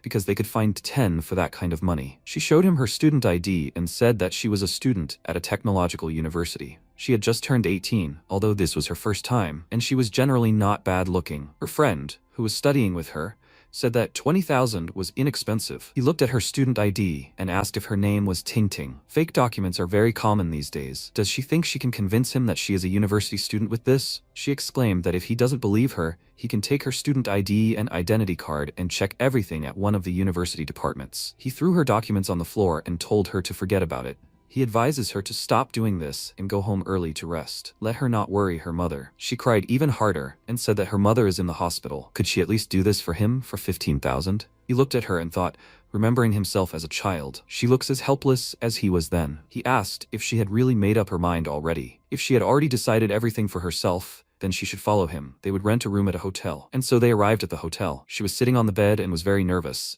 and the door to the room creaked open. Hao Tian entered the room and told her that he had finished withdrawing the money. There was a total of 20,000 there. It was quite cold outside, so she should pour him a glass of warm water to warm him up. She poured him some water, and he told her to go take a shower, and she sheepishly asked if she could get his name. He lounged in a chair and asked with a grin if it was necessary. She firmly answered that she really did need it, and he introduced himself. He was 25 years old, and his profession was a cleaner at Fuyang Cloud Company. She was slightly surprised, and he asked if she found it hard to believe. Didn't she? It wasn't exactly a respectable profession. She excitedly began to deny everything, saying that a person's quality was more important than any external things, but he immediately stopped her, saying, now is not the time to philosophize. Let her go take a shower.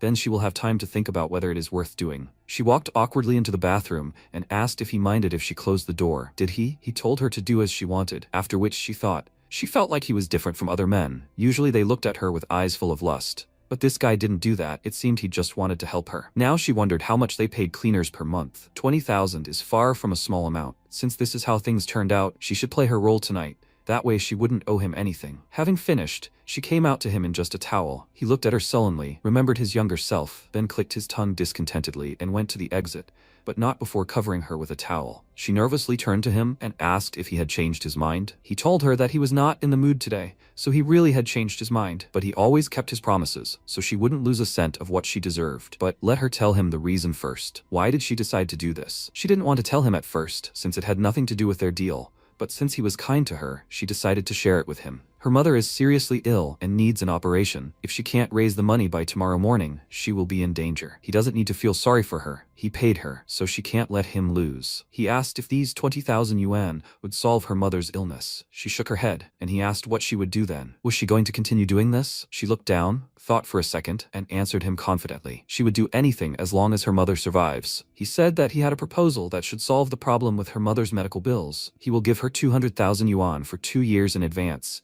She will clean, cook, and so on whenever he needs her. She was very surprised and asked, is he kidding? Why does he need her? Since for 200,000 he can find a professional cleaner and cook, he said. He is not giving her his 200,000 for free. She will have to return it when she has a job. Besides, she will have to pay an additional 10% of the amount. Ting Ting was very happy, so much so that she cried. She will not have to overcome herself and do this, so she thanked him and said that he is a really good person. At this time, he awkwardly looked away and thought, 10% and 2 years of free labor, is this called a good person? After some time, he prepared a contract and brought it to her. 20,000 is a deposit. The rest of the amount will be transferred to her within 3 days after signing the contract. She asked, "This is not his wife's money, is it?" He indignantly told her to hurry up and sign everything already. He was still waiting to go home and rest. She signed. He immediately snatched the document from her hands and said that he was leaving. And let her remember, she should not do stupid things anymore. Otherwise, her mother will be upset when she finds out about this. She suggested that he rest here, since it was too late, and he, with a glassy look, told her not to make a scene. If he can't control himself, then what will he become? He left, slammed the door loudly, and she was left alone. She sat on the bed, happily waved her legs, and told her mother that she met a good man today. At that time, he left the hotel. He can't believe that he voluntarily became a student's sponsor. If the old man found out about this, he would laugh at him. He decided to forget about it for a while. He had lost a lot of time, so he would have to train harder today. The next day he went to work. He didn't manage to get enough sleep, so he yawned all the time. Finally, the money Tao promised arrived in his account, plus an extra 500,000. He sent him a message. He had some more money, so he added an extra 500,000. MC wrote back to him and told him to stop talking nonsense. Yesterday, he left his car near the warehouse. He thought that in his entire life, he had never met such a generous person. This guy is not that stupid. He can be useful in the future. The elevator opened and he saw someone interesting. She got on the elevator and he said, "What a coincidence. They met again. How is she doing?" Yumu was very surprised by him, and then there was an awkward silence. He took out his phone and mockingly said that he forgot to post something on the forum. She indignantly told him not to even think about it, and he showed her the photo and asked, "Does she think he doesn't dare? Then they can wait and see." She called him a vile and shameless person, which even made him outraged. He approached her and, forcing a smile through his anger, said that she didn't know him well enough yet. If they knew each other, she would know that he was not vile and shameless. He was very vile and completely shameless. She stared at him in shock and thought, too shameless. This guy, how can he be so despicable? No, she's the deputy head of the company. How can she lose to some janitor? She poked her finger into his shoulder and ordered him to shut up. She'd met many like him. He shouldn't even think he could scare her with this. She was very busy right now and didn't have time to worry about him, so he should get lost and never show up again. He exclaimed with a grin that she had said exactly what he wanted, but she shouldn't take back her words. He hated dealing with women more than anything. They were like brown lollipops that were impossible to get rid of. She exclaimed, why would she even bother with a janitor? She was so furious that she almost wanted to finish him off, but thank God she didn't explode from emotion. The elevator arrived on time to the 40th floor she needed. Clicking her tongue in displeasure, she got out of the elevator and swore to teach him a lesson while he waved his phone with that photo after her. Meanwhile, in the office, Yao Yao saw them on the cameras and wondered what Hao Tian had done. Why was his sister so upset with him? Yumu entered the office and immediately asked how things were going with that idiot, to which she replied, she had been busy with work lately because of someone, so she hadn't been paying much attention to him, but she was working on it. She hadn't come to work for several days. Did she have a boyfriend? She tiredly sat down on the sofa and told her that she didn't have a boyfriend, but it was quite possible that she would get married soon. Yao Yao was very indignant and called her a traitor because she had lied to her all these years. Didn't they promise each other that neither of them would get married? And if they did, the other would have to go down the aisle too? Wasn't she pushing her sister into a fiery pit? She replied that she was also very worried, which is why she came to discuss it with her today. She finished her story when it was already getting dark. Yao Yao exclaimed indignantly, is this Su Xiaolei again? Yumu wondered, maybe they went too far? She doesn't know where she got that woman with a big belly from, but in front of Xiaolei's parents and many other people, she scolded him as an irresponsible scumbag who plays with women. Yao Yao exclaimed, so what? He's an idiot. She doesn't understand what happened to her father that he looks at this idiot with a human face and a beast's heart as her future husband? Yumu said sadly, after all, Su Xiaolei is the future president of Su Group. He is not only handsome but also has good manners, speaks and does things gracefully. Of course, her parents like him. Yao Yao exclaimed indignantly that he looks like a hypocrite, and she agreed with her. But this is happening because her dad is dying, and the doctor said that time is running out. Tears appeared in her eyes and the girl asked worriedly, is his condition that serious? No wonder he's in a hurry to marry her off. An idea suddenly occurred to her. What if she took the initiative and brought a boyfriend home with her? She asked incredulously. What bad idea had just popped into her head again? She replied, it was a great idea. Doesn't she think that this would not only satisfy Uncle Lin's desire,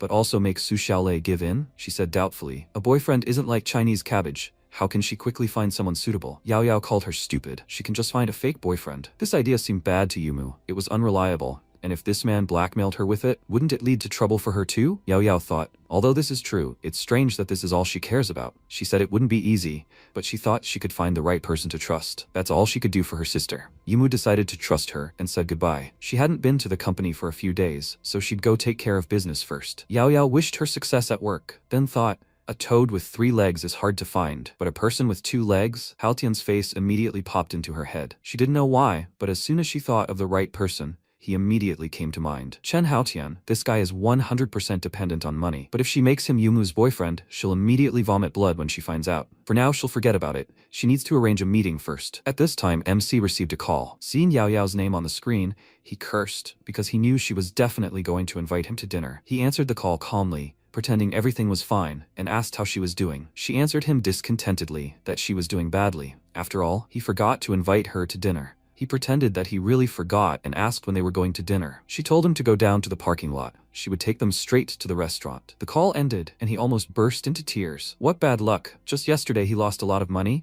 and today he was going to be cheated out of money again? He went down to the parking lot and found her car. When he got in, she smiled and he said, since they agreed, let her tell him where she wants to eat. She asked in response, didn't she tell him that day? They were going to the Champs-Élysées. He was very indignant, because this was a complete waste, and suddenly her face gloomed. He noticed this, and asked, what happened? She looked at him with a serious and worried expression and said, she needs him to do a small favor. He asked what kind of favor it was, and just as she started to tell, she suddenly fell silent and thought that she couldn't tell him that. She needed to think about it in more detail. He asked, why she remained silent? Was it a big secret? He tried to get an answer from her the whole way, but she stubbornly remained silent. And finally, they reached the restaurant. She approached the entrance and asked how much it cost. Their steak and wine were excellent. They were shown to an empty table. The waiter approached his colleague and said that the girl with the short hair was so beautiful, and he asked who the guy with her was. He didn't look like the kind of person who could pay the bill here. Meanwhile, Yao smiled and asked Haotian how he liked it here. The atmosphere is good, isn't it? He answered her discontentedly that it was just a place to fill your stomach. Can't you do that somewhere else? She disagreed with him. It was her first time dining alone with a man, so she had to choose a decent place,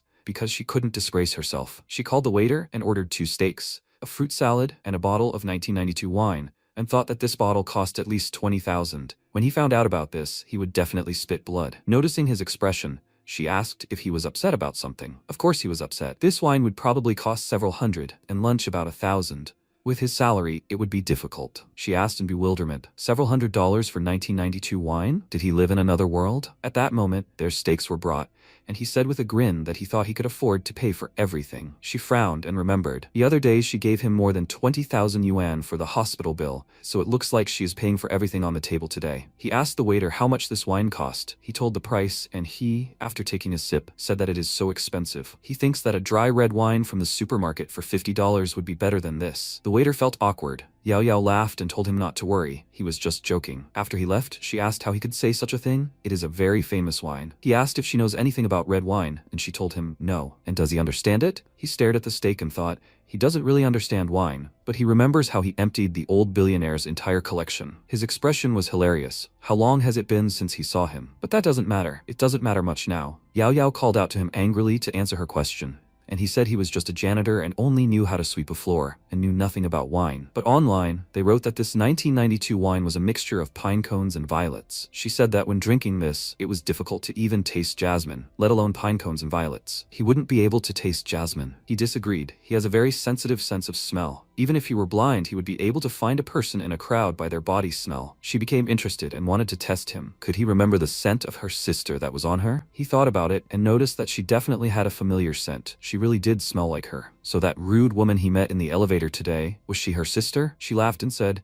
not bad. He guessed right. Since they were talking about it, let him tell her what he did to make her so angry. When he told her everything, she looked at him sideways and thought, is this guy crazy? How dare he do this to her sister? He is simply a devil. She is so beautiful. He said that since they had finished eating, he thought it was time for them to go. Let her wait in the car. He will be there in a minute. She asked what was the matter, and he said that she would not be able to run as fast as him, so she would be a burden. She didn't understand what was going on at all, and he decided to say it straight out. It was all because of the food. He wasn't impressed. She indignantly asked, Aren't you going to pay for dinner? Didn't he have the money she gave him earlier? He told her that the expensive wine was fake. He wouldn't pay for fake wine. He asked, is he sure about that? Even if it was fake, that wasn't a reason to run away. He replied that she could ask someone to confirm its authenticity if she didn't believe him. This whole situation made her savor it. For some reason, it seemed to her like it would be quite exciting. She went to the car and Haotian ordered 2 more steaks, after which he glanced at Yao Yao and thought, the old fool was right, there's a devil in everyone. After eating, he patted his stomach and burped. Then the waiter came up to him and asked, do you want to pay for the food? He asked him to wait a minute, and the waiter barely blinked before he disappeared. Seeing him run away, he immediately called security and shouted after him. Did they originally intend to eat for free? Yao Yao was already waiting for him at the entrance. Noticing Haotian quickly running out of the restaurant, she immediately perked up, and he, climbing inside, told her to start the car and accelerate. She floored the gas pedal. The tires squealed and the car shot forward, and they escaped the pursuit. MC noted that she was driving rather slowly, to which she replied, if anyone caught her, it would ruin her reputation. She actually needs to maintain it. She dropped him off right on the road, and he got out of the car and said that she could at least give him a ride into town. Does she really want him to spend money on a taxi? She asked. He saved more than 20,000 yuan, and he doesn't even want to pay for a taxi? She had things to do, so she'd just leave him here. He shouldn't be late for work tomorrow. She left, and he smiled nervously, thinking it was weird to hail a taxi in such a place, so he decided to just take a walk. Suddenly, he heard the roar of an engine behind him, and he was afraid that his enemies had come for him, and then a car hit him so hard that he was thrown to the side. The car immediately braked, and a woman got out, worriedly asking if he was okay. Haotian cursed and thought, what kind of enemy is this? How could it be her? Yumu ran to him, asking if he could get up, but he didn't answer, causing her to panic. She took out her phone to call an ambulance, but it was dead. He looked at her and thought, she just hit a person with a car. Why does she act like a turtle? Since she is Yao Yao's elder sister, does that mean she is also the CEO? Isn't this a good opportunity for extortion? He raised his hand and asked in a weak voice, what happened? She sighed with relief when she learned that he was alive, and when she saw his face, she was very surprised. She walked up to him and apologized to him. She didn't notice him and accidentally hit him. Let him give her his phone. She will call an ambulance now. He coughed and said that it was most likely broken. Is she taking revenge on him for personal grievances? Even if he made a mistake in something in this life, he is not ready to die like this. She asked him not to say that. She really didn't want that. Let him tell her where his phone is. She urgently needed to call help. He closed his eyes and said that it was too late. He already felt that he did not have much time left. His life had been so hard. He was 20 and still unmarried, but he was already planning to see his ancestors. Yumu became very nervous and began to blame herself for this. She shouldn't have been distracted by thoughts of Xiaolei. Even though she hated Haotian, he was still a living person. He extended his hand to her and said that he didn't blame her. That's life. But before he died, could she fulfill his small request? She excitedly apologized to him. She shouldn't have been distracted while driving. She didn't want that. As long as she could do something to help him, she would definitely do it. He asked her to transfer some money to his bank account, which perplexed her, and he explained to her he had been poor for over 20 years, and he wanted to quickly transition to prosperity and become a millionaire before he died. That way, at least he wouldn't be ashamed to meet his parents when he died. After learning that his parents had died, she became even more upset and decided to transfer money to him right then and there, after which he gave her his phone number with his account number. She transferred the money to him, and he was wondering how much it was. And then she exclaimed, how poor was this man in his past life, that he has such a great obsession with money even before death. And suddenly some men appeared. Their leader approached him and said that he thinks there's some kind of story behind him. How about telling him this? He thinks it will be terribly funny to hear. He called Yumu a beauty and introduced himself to her. His name is Aqian, and these are his biker friends. She asked displeasedly, what kind of people are they? They saw someone get into an accident and not only do not want to help, but also interfere, talking all sorts of nonsense. Where is their conscience? MC looked at them worriedly. While he was thinking about how to get out of this delicate situation, some strange people appeared. Are they here to cause trouble? Qian asked the girl how she knew if he had a conscience, if they had just met. It seemed like that guy was beyond saving, but she shouldn't worry. If she served him well, he and his brothers would perjure themselves on her behalf. She stood up confidently and declared that he would regret what he said today, and then he walked up to her and told her not to pretend to be brave and bold. It would only provoke him. She was lucky that he had a good character. If it were someone else, he wouldn't be so polite. She immediately slapped him, calling him an idiot, and he, throwing her a disdainful look, exclaimed that if he didn't use her today, he would be ashamed to be called a man. He pounced on her, but she confidently met his attack with a kick to the groin, and his shrill squeal was heard. For Haotian, this was such a horrific sight that he didn't even want to look. He knew it would happen. The men exclaimed in rage, how dare she? He ordered his brothers to bring this fool to him, and afterward, they could have fun with her themselves. The bikers ran toward her, and then she declared that this was too much. Suddenly, there were still people in Fuyang who dared to touch the Ling family. After today, she would make them feel the price of their actions. The bikers immediately stopped upon hearing this, and MC thought, it turns out this beauty's background is not so simple. Ah-chan laughed and said that he knew who she was. She was Yumu. And she thinks that because her family has a little stinking money, they are the imperial family. Their Chan family are politicians. At all times, businessmen were afraid of officials. He promised his brothers to deal with the consequences, and Yumu said, suddenly, a jerk like him appeared in the Qian family, which was always famous for its prudent attitude. She turned to Haotian in her thoughts and said, it seems it's too late to save him. She is afraid. She can't even protect herself. It looks like this is her retribution for him. She's very sorry. She closed her eyes, preparing for the worst, but then MC quickly got up and punched the scoundrel who attacked her. She was surprised. He was just lying there dying. He politely turned to her and asked if she was okay. She shouldn't worry. As long as he is here today, none of these people will be able to touch her. But still, what is this place, and why is he here? She stared at him in shock, not understanding what was happening, and he asked why she was looking at him like that. Did they know each other before? She was confused and speechless for a second, and then asked, doesn't he remember her? He answered her. She must have been mistaken. He had been collecting herbs on Mount Wudong all his life and had just come down. Suddenly his head was spinning and his vision went dark, and he woke up here. He looked at the bikers and asked, what was wrong with the people in front of them? They were dressed so strangely. Could they be members of a demon sect? How dare they rob a woman and oppress kindness in broad daylight? Today, a deity must act on behalf of heaven, punish evil and promote goodness, to live in accordance with the earnest teachings of their predecessors. Yumu thought, what is there to talk about? Did the blow cause brain damage? But he speaks so confidently about it, it doesn't seem like he's pretending. One of the bikers turned to the leader and asked if he could be some kind of hidden cultivator. Maybe they should be more careful? Ah, Qian slapped him in the face and called him an idiot. This is reality, not some kind of novel. Hao Tian turned to Yumu at this time and told her not to worry. In the Tang Dynasty, evil people will never be allowed to do evil. Let her wait here for a while. He will go defeat those evil people to keep her safe. She felt uneasy. Why did this guy suddenly become so polite? Could it be that he was killed by her and then became possessed by a Taoist priest from the Tang Dynasty? Ah Chen pointed his finger at him and ordered his brothers to finish off this idiot, and he only teased them with a smirk. Ah Qian rushed forward, wanting to punch him in the face, but Hao Qian ducked in time and deflected his hand, then kicked him hard, sending him flying backwards. After that, MC rushed towards the rest of the bikers, scattering them in all directions, and one of them asked in shock, are they filming a martial arts movie here? Even special forces soldiers couldn't do that. One of them was so terrified that he fell to his knees in front of Hao Tun and began begging for mercy. He had pulled a big prank and wouldn't dare do anything bad again. Maybe he could visit the younger one? MC said, people who are not holy sages can have many shortcomings, and the sea of suffering is boundless. If he truly repented, would he dare to utter a secret oath here? The guy swore, and if he changed his mind in the future, heaven would strike him down. He extended his hand to him and said that God values the virtue of life, and now he can go. He threw some bacteria on his hand,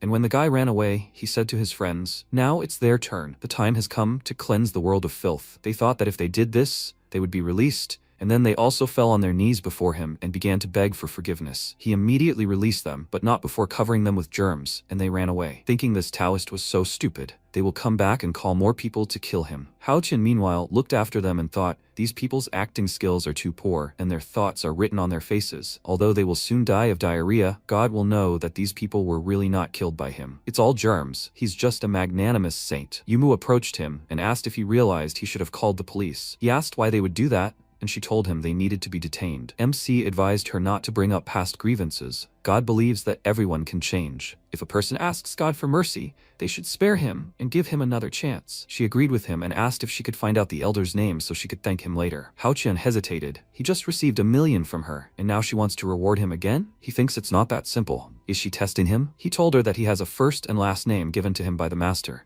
His last name is Peng Dao, and his first name is Chen. Yumu said, the Taoist priest must have made a mistake. If she remembered correctly, his last name should be Wu, and his first name is Qi. He exclaimed in surprise, Wu Qi? What does shameless mean? This Taoist came out to save her, but he had no intention of harming other people. Is that the only reason she called him shameless? She was tired of this whole performance and calling him by his real name, told him to come down to earth. The Tang Dynasty has long since ceased to exist.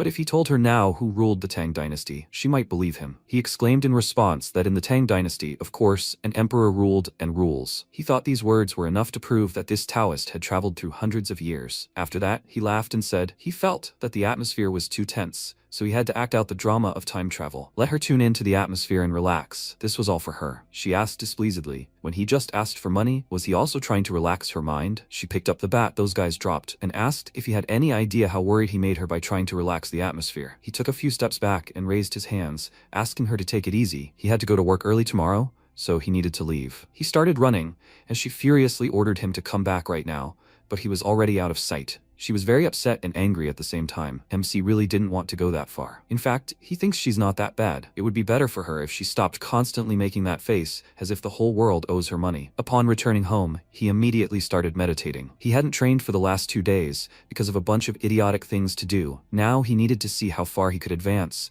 in a short period of time. But as soon as he started training, he immediately finished and went to bed, deciding to continue tomorrow. If the old man had found out at that moment that he was allowing himself to be lazy, he would have crawled out of his grave and started scolding him. The next day arrived. Yumu was already at work, and Yao Yao, noticing her red and swollen eyes, asked if someone had bullied her. Let her tell her. She would stand up for her. She replied that no one had bullied her. She just felt a little unwell. Yao Yao didn't believe her and asked, is it because of the marriage? They had overcome all difficulties together all these years. But could she believe that this time they wouldn't succeed? Yumu said sadly, although the relationship between the Su family and the Lin family, according to her father, is a life-threatening friendship. Without Su Taohai, her father would not exist today. Yao Yao said that she had several candidates to choose from, but they all seemed a little unreliable to her because she was so beautiful. Even if she resolved matters with her fiancé, there would be other unnecessary troubles. Yumu resignedly noted that finding the right person wasn't that easy, and asked what she thought of Haotian. Her gaze dimmed for a second, and then she walked up to her desk and exclaimed, she doesn't want him to pretend to be her boyfriend, does she? She told her that she felt he valued money, but not people, and they were running out of time. Xiaolei had recently finished researching the US market and should be back soon. Yao Yao objected, but she didn't let her speak because her mother had called. She went to the window and asked if something was wrong. She told her that Xiaolei had returned from the US and that they would all be gathering for dinner tomorrow night. She wanted to tell her in advance, not to be too stubborn. She was no longer a child, she should be more reasonable. Her father's situation was very bad, and it was best to let him go happy. Yumu answered resignedly that she understood, then ended the call and turned to Yao Yao, saying that the situation had already changed. He was back. They didn't have time to discuss this anymore. She should hurry up and call Haotian. Yao Yao agreed and left, and she thought, he has pretty good acting skills. If he can pretend at the meeting like he did yesterday, then she might still have some hope. The MC had just finished cleaning the toilet. Yao Yao approached him and told him to come with her to the president's office. They needed to talk to him about something. When she brought him to Yumu's office, he greeted her with a smile and asked what had happened that was so important that she had asked the vice president to bring him personally. Yao Yao irritably ordered him to be serious. It was very important. They had called him for a serious matter. Yumu asked how long ago he had known who she was. He told her that she was the head of their company and very famous. He knew about it a long time ago. She clarified, by knew about it a long time ago, he meant last night, right? He heard it from that guy? He asked. She didn't invite him for such a trifle, did she? She frowned and said, he is here now so that they can settle the score. How does he think they should settle the matter with the million from yesterday? He answered her that she was the one who hit him with her car. At that moment, he even thought that he had said goodbye to his life, and he thinks it was fair that he received compensation for emotional damages. Once money gets into his pocket, it never leaves. Yumu exclaimed that even according to the law, the amount of emotional damages cannot be 1 million. And he responded by saying, if she asks him for the money back, he can only tell her with regret that he will never give it back. He didn't force her, she volunteered. This gift was legal, and she wouldn't be able to return it. She smirked and said that she was sure he knew a lot about the law, but she guarantees that they will win the lawsuit. He asked, so, was she threatening him? She got up from the table and answered him. She didn't mean to threaten him. He might not give her the money back, but instead he would have to do something for her. He smirked and said that he knew she was a generous person. If she is so kind, how can he help her? She told him about the party at her place tomorrow, and that he would be acting as her boyfriend. She was sure that he would succeed. Yesterday, for a moment, it seemed to her that he had arrived here from the past. He had impressed her so much with his acting. He asked again, confused, did she want him to pretend to be her boyfriend? Had he understood everything correctly? She confirmed it, and he excitedly said that with his background and appearance, no one would believe it if she said that he was her boyfriend. But she didn't care whether other people believed it or not. She just needed him to be present. Haotian offered to let his friend help her since he was better at it, and Yao Yao exclaimed indignantly, he's just a cleaner. How could his friends be much better? Yumu gave him her card with 20,000 so he could buy himself some decent clothes. Tomorrow at exactly 6 p.m., she would be waiting for him downstairs at the cafe. He exclaimed delightedly. Was he really going to get paid for this? Why hadn't she told him about this before? She should know that actors like him are essentially movie stars. They both shoot him toward the exit, and he finally said that they had made the right choice. After he left, Yao Yao asked doubtfully, they had made the right decision, hadn't they? And Yumu hoped so. Time passed. MC had already managed to buy himself some clothes. He left the store and smiled. It had been a long time since he wore a formal suit. He missed it. Ting Ting called him with an urgent matter. She is now at the People's Hospital. If he has time, she will wait for him at the gate. He promised her to come as quickly as he could and caught a taxi. As soon as he got out of the car, the girl ran up to him worriedly and said her mother's operation was not very successful. The doctor said that she needs to prepare for radiotherapy and something like that. She wanted to ask if he could lend her some more money. He answered her that he would not be able to give her as much because of the bank's restrictions, but he would transfer as much as he could to her account. She said that this time she didn't need much, only 50,000. He sent her the money and even added some in case she needed it later. While the bank was processing the transaction, he asked to see her mother, and she thanked him for help. But her mother was still in a coma and might not be able to talk to him. He headed to the hospital and answered her that everything was fine. He just wanted to see her. Maybe he could help her. As they walked to her hospital room, she kept thanking him and calling him a good man, to which he said, "It's rare that he's a good guy, so he'll be good until the end." "What kind of cancer does her mother have? How bad is it?" She said, "Last stage." And he, although he was sorry to say it, said, "If it's terminal, even $1 million, not to mention 200 yuan, won't save her." Ting Ting burst into tears and said that her mother raised her alone, and she knows how much she suffered and how hard it was for her. She doesn't know if she can save her, but as long as she's alive, she'll be happy at least one more day. Otherwise, she wouldn't have a family in this world. He patted her head and said, he knows how she feels. The person closest to him has left him.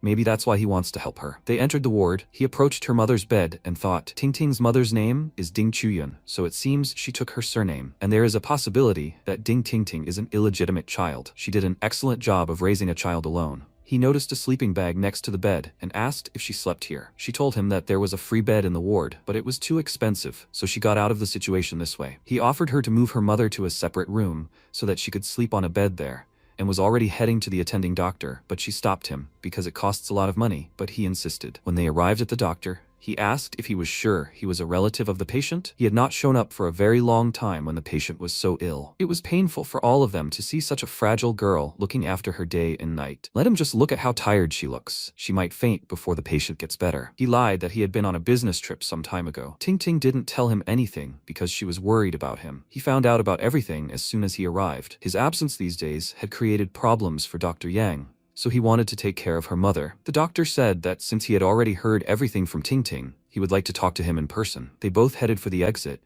and Hao Tian winked at the girl, saying that everything was fine. He would talk to the doctor and come back. They walked out the door, and the doctor immediately asked about his relationship with her, and he lied and said that he was her distant cousin. The doctor didn't ask any more questions and told him about the current situation. Judging by the test results, everything wasn't looking so good. Due to the late detection of the disease, even according to the most accurate prognosis, the patient will live no more than a year. He asked, Western medicine is so advanced now, is there really no chance of a cure? He knew it wasn't that easy. Even an old fool who had mastered many medical skills and techniques wouldn't have a chance to cure her. The doctor said that cancer in the middle and late stages is a barrier that modern medicine can't overcome, so there's nothing they can do. As a doctor, he shouldn't have told him this, but he felt really sorry for this child. He thanked the doctor for his frankness and promised him to talk to Ting Ting about the future, and he said, maybe it would be better for her to accept reality. After that, he returned to Ting Ting and said that he would go to her mother's room, tell her to close the doors and not let anyone in until he said so. She followed him worriedly and asked what the doctor just told him, and what was he even going to do. He told her with a serious expression not to worry about it and just trust him. They entered the ward. Ting Ting locked the door, and he said he needed time so she could sleep for now. She kept wondering what he was planning, and he closed his eyes and concentrated. The virus was already raring to go, and with this, it might be possible to destroy cancer cells. But a simple intestinal virus had already been a problem for him before, and this disease is many times stronger than the intestinal one, and it also mutates. Who knows what that is capable of? To be on the safe side, he first needs to repair the organ damage with true qi. Although this will not cure the cause, it will alleviate the symptoms. When his strength rises to a new level, then he will cure her completely. Morning came, he finally finished, and Ting Ting asked if he really cured her mother. He was surprised and asked if she hadn't slept all night. She called him an angel sent to her from heaven, and he waved his hand, telling her to stop. What kind of angel is he? He's an ordinary cleaner. He said goodbye to her because he had to go to work, and she asked if he would come this evening. He answered that he had things to do, but if he decided to come, he would definitely call her. She thanked him again as a farewell. When the door closed, she heard her mother's groans and immediately ran to her bed, asking if she was awake. She rushed to call the doctor. Dr. Yang ran out of his office and exclaimed that this was impossible. According to the test results, there was no way she could wake up. It's just a miracle. MC came to work, and the first thing he met was Yao Yao. She assessed his appearance and asked who this young master was in front of her. Did he even do her hair? He told her that it was her sister who paid for all this, and she said with a smirk, She had no idea that in a suit he didn't look like a loser. Maybe he really will manage to deceive Yumu's parents. He told her to stop chatting because he still had to mop the floors, and she said that he was free today, he had the day off. He was happy and asked, "Did she do this?" She was so caring. Yahello told him that she did it because she needed to properly discuss the details of the performance with him, and he realized that mopping the floors would be better. After they discussed everything, he went to meet Yumu, who was already waiting for him by the car. He waved at her and asked if she was there yet. She was very unhappy that he was late by 5 minutes and 7 seconds, and he awkwardly scratched the back of his head, placing all the blame on Yahello. She explained everything to him for ages, and it was because of her that he was late. She ordered him to get in the car. He was driving today. As soon as they got in, she irritably asked him not to call her Miss Lin, otherwise everything would fall apart. He called her Bunny, which made her even more indignant, and told him to just call her by her first name. And he responded by saying, "But lovers have all sorts of cute nicknames. Since she's already committed to performing in the play, let her play it to the end." The car drove off and she furiously ordered him to shut up. Let him just try to say something like that at the meeting.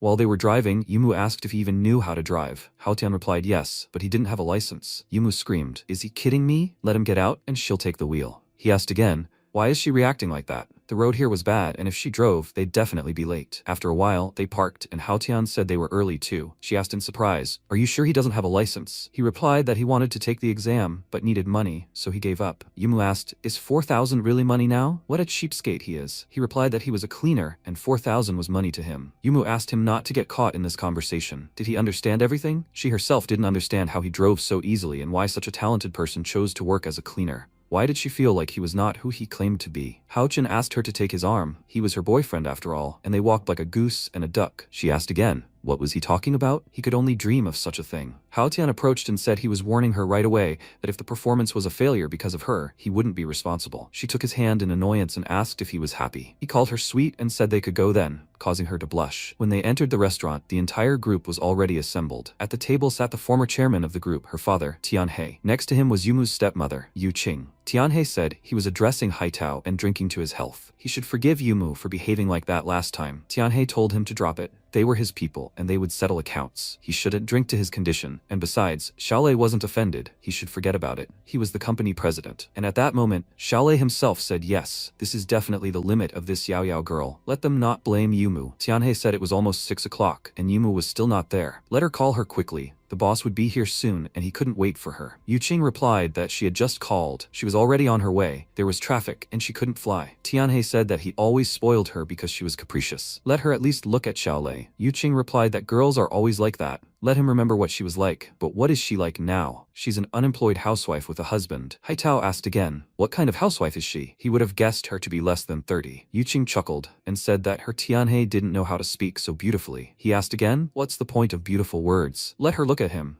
After all, he's still single. They told him not to pretend, because he had plenty of girlfriends. He was single only for his own convenience, right? Haitao asked him to keep his mouth shut and not spoil his child. Xiaolei said he hadn't heard anything his father and uncle had said, and at that moment, Tianhe began to think that Xiaolei was a good boy and that if Yumu married him, he could die peacefully. At that moment, the boss entered the restaurant and everyone stood up, saying that he wanted to come here. They apologized for having had a few drinks without him. The boss asked them to feel free to sit down and suggested they cut the ceremony. Tianhe apologized that Yumu hadn't arrived yet and that he should sit down for now. She was already on her way. At that moment, the guys really did approach the restaurant door. Xiaolei invited the boss to sit here, and he told them not to worry and to sit next to him. Zongyan approached Mr. Haitao and said his son was a true talent. Just like the saying goes, father and son are great. He thought their company would soon become the province's leading real estate company. Xiaolei responded that he was too kind and still had a lot to learn and gain experience. He was still new, so they asked him to keep an eye on him in the future. He replied that he only got off work at 6 today, so he hadn't had time to change, and they shouldn't judge him too harshly. Today was the engagement day of his son Xiaolei and Mrs. Yumu, so he asked if he could take the initiative. Xiaolei could just call him Uncle Zongyan. Before they could sit down, Yumu had already arrived. When she entered the office with her supposed boyfriend, everyone looked at them in shock, their expressions distorted. Zongyan's boss also didn't understand what was happening and stood dumbfounded. Xiaolei asked, Yumu, who is this? She told mom and dad to introduce themselves. This was her boyfriend, Haotian. Let him come and say hello. Haotian said hello and apologized, saying they were stuck in traffic and were late. Tianhe was dumbfounded and surprised. Didn't she know about the engagement? What an insult. But since she'd already called him a boyfriend, she couldn't kick him out either. Haotian said he was pleased to meet her and that they could sit down. Yumu smiled and asked if anyone else was there. The boss was thinking about how today seemed like more than just a discussion, but the engagement itself. Was this the very important person they'd invited? Yumu realized they were in trouble and didn't know how to get out of it. At that moment, the protagonist placed his hand on Yumu's and looked at her calmly. She was surprised, and he asked why she was worried. No matter what, he was with her. She blushed because of this, and discussions began about how the whole mess was about to start again. If only they were involved, that wouldn't be so bad. But as it is, it's very awkward in front of Zongyan's boss. At that moment, he slammed the table and jumped up, and Tianhe asked him not to be angry and at least offered to eat together. This is some kind of misunderstanding. Yumu realized that everything was lost, and Hao Qian thought that this guy looked familiar. At that moment, he realized who he was. It was that same old geezer. What was he doing here? Now he definitely wouldn't have a peaceful life. Hao Qian also stood up, frightened, and asked why he came. With his character, it wouldn't end well. Not here. He can't reveal himself. The boss realized, oh my god, the instructor, is he here? He hadn't seen him for several years. If not for his rescue back then, there would be no Zongyan today. After these words, he took a special stance and paid his respects. At that moment, he froze and realized he'd known this guy had this habit. Was the instructor really on a secret mission? This was bad, and he needed to figure something out. They shook hands, and the boss greeted him and said, Mr. Hao Tian, this is Zongyan, the city police chief. He's glad to meet him. Hao Qian said he was so polite and even embarrassed. He was angry because he was so bad at pretending. After all, he told him to be more modest. Did he really just go for the handshake? He was begging him to remember the difference in their status now, and those around the table were stunned by what they saw, wondering what was going on. Why was Chief Zongyan saluting and shaking hands? Could this Hao Qian really be something special? Hao Qian smiled and thought, this is a scoundrel. They're already starting to suspect him, so let him figure this out on his own. Zongyan smiled and said that they said the group's chairman, Yumu, was a very talented woman in town and truly extraordinary in person. He was glad to meet her. Yumu thought it was strange. Zongyan's boss was so tense. Xiaolei told her that she'd named the guy without even telling him. He would have kept an eye on her. Yumu replied that she told her mother about it a long time ago, but she didn't believe them. Since today was a meeting of two families, and there were no strangers, she'd held it. Xiaolei replied, so that's what it means. At that moment, the boss smiled and said that family is a bond of friendship between generations, and they're like brother and sister, like family to them. Since Yumu had brought the guy, he should be happy. He invited him to sit here. Everyone looked at the scene questioningly and said nothing.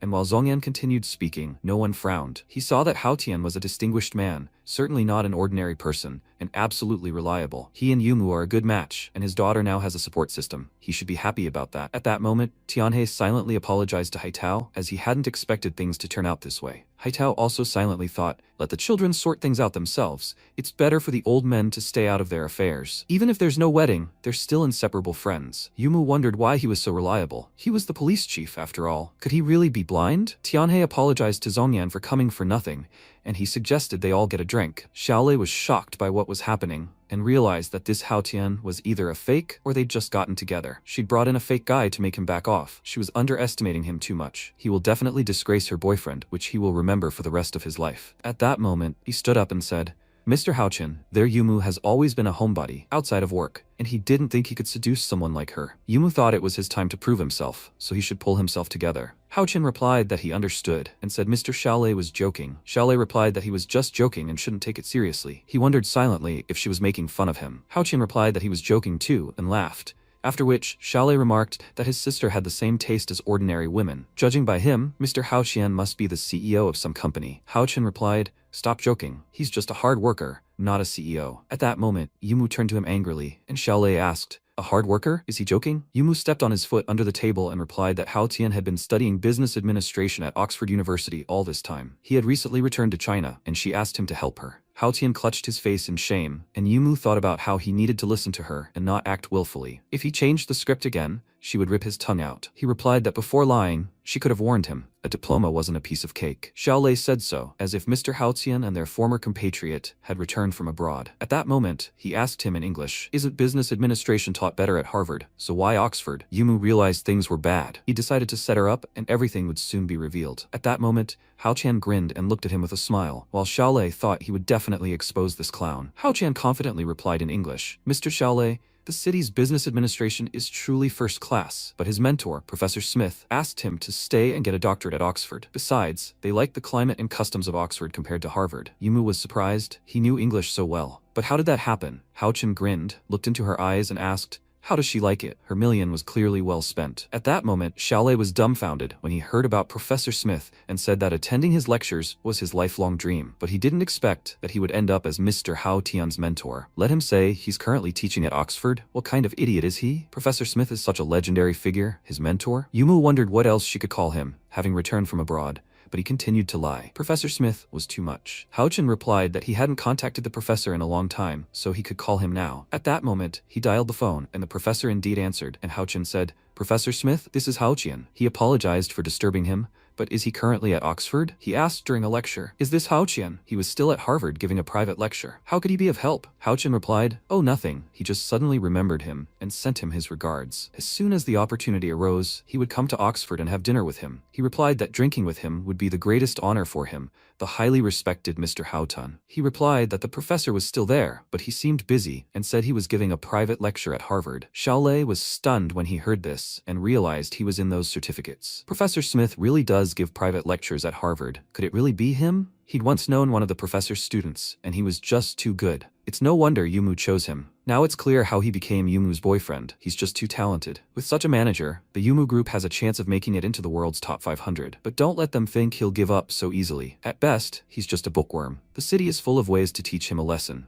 Yumu and her entire fortune should belong to him. He remarked that Yumu was extremely perceptive. She'd even managed to lure Professor Smith's favorite student under her wing. He simply admired this. Yumu replied that he was exaggerating. She hoped that today wouldn't create discord between their families. Xiaolei remarked that they'd all been friends for so many years. How could they ruin their relationship over such a trifle? But even though Mr. Haochen is a good guy, he thinks he still has a chance until they get married. If he gives up so easily, he'll never forgive himself. Yumu replied that she thought he had no chance and hit Haotian in the leg again. After all, he was clearly being challenged. He should have said something. Haochen said that everyone has the right to choose and strive, and he respects him, but he'll give him one piece of advice. This is really cruel, and he'd better not think too highly of himself. Otherwise, he'll be ashamed later. Maybe he'll agree to this? Xiaolei replied that they'll see. And at that moment, Haotan stood up and said he was going to the restroom, asking for forgiveness. Tianhe turned to Chief Zongyan and decided to raise a glass to him, frightened, and Zongyan also apologized and said he was going to the restroom. When they found themselves in the restroom, the protagonist washed his hands, and Chief Zongyan approached him and said he was reporting in. Hao Tian called him an idiot and told him how many times has he told him not to salute just anywhere. Now he's an instructor for the Flying Dragon Squad, no longer in the 6th group, and he doesn't want to talk about the past. He just wants to live peacefully for a few days. Did Zongyan understand what he was saying? Zongyan replied that the instructor's order would be carried out, and Haochen became angry at his reaction and said that before, he thought he was just a bit slow, but today, he realized he was a real idiot. Zongyan realized the instructor had cursed him, which was great. The instructor was still the same, cursing like that, but always doing everything perfectly. Haotian waved and said he was leaving first. If they left together, someone would suspect something was wrong.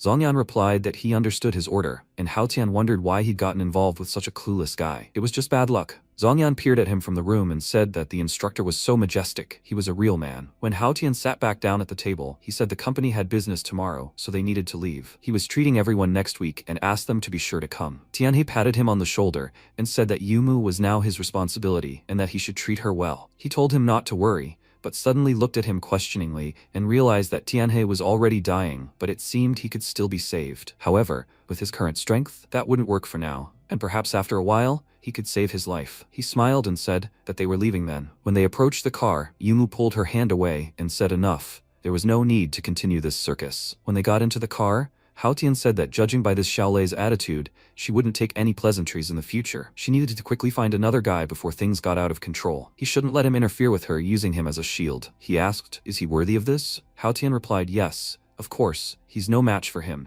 and wants to tell her that this can't go on forever." She asked, clutching the steering wheel with trembling hands, "Does he think she wants this, and does she have a choice? Her father's condition is terrible. If he dies, she won't know how to live on." At that moment, she burst into tears, and Haotian looked at her silently. He sympathized, saying that after all, she's just a simple girl in her early 20s, always scheming, with a dying father and a treacherous stepmother. Plus, a bunch of idiots chasing her. She probably has incredibly high blood pressure. He asked her to sit in the passenger seat because he would be driving himself. He would take her to a nice place where she could unwind. They ended up at the Sanlijing night market, where they served ordinary food. When they sat down at the table, Yumu, horrified, asked again, "Is this a good place?" Hao Tian replied that she shouldn't disparage the night market. The atmosphere here was much better than at that banquet. After that, he turned to her and asked if she was born in this city. Yumu asked again, and he wasn't. He replied that he lived here for several years as a child, but only recently returned. Had she ever been to the city's western lake as a child? Yumu replied that she didn't really remember, and Hao Tian explained that back then, the western lake was a remote place,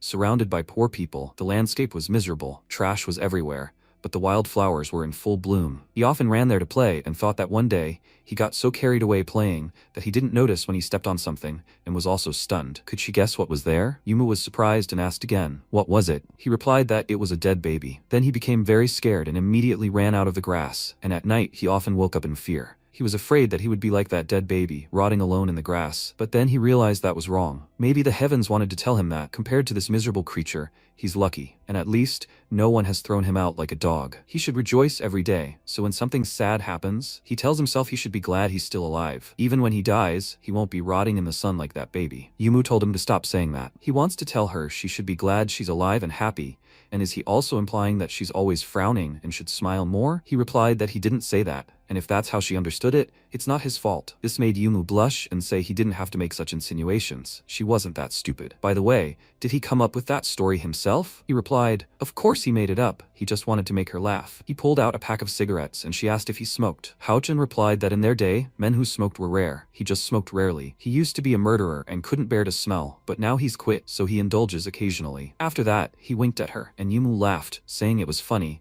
and he had a sense of humor. By the way, did he really only finish 9 grades? Haochen replied that, frankly, he bought his diploma too. In fact, he only studied up to the senior group of kindergarten in China and spent the rest of his time abroad. Such specialists returning from abroad should at least apply for a management position when applying for a job, but he didn't. Haochen replied that returning from abroad didn't mean studying there, and he was talking about Oxford. In fact, he hadn't even gone to elementary school. Yumu laughed and said it was all clear.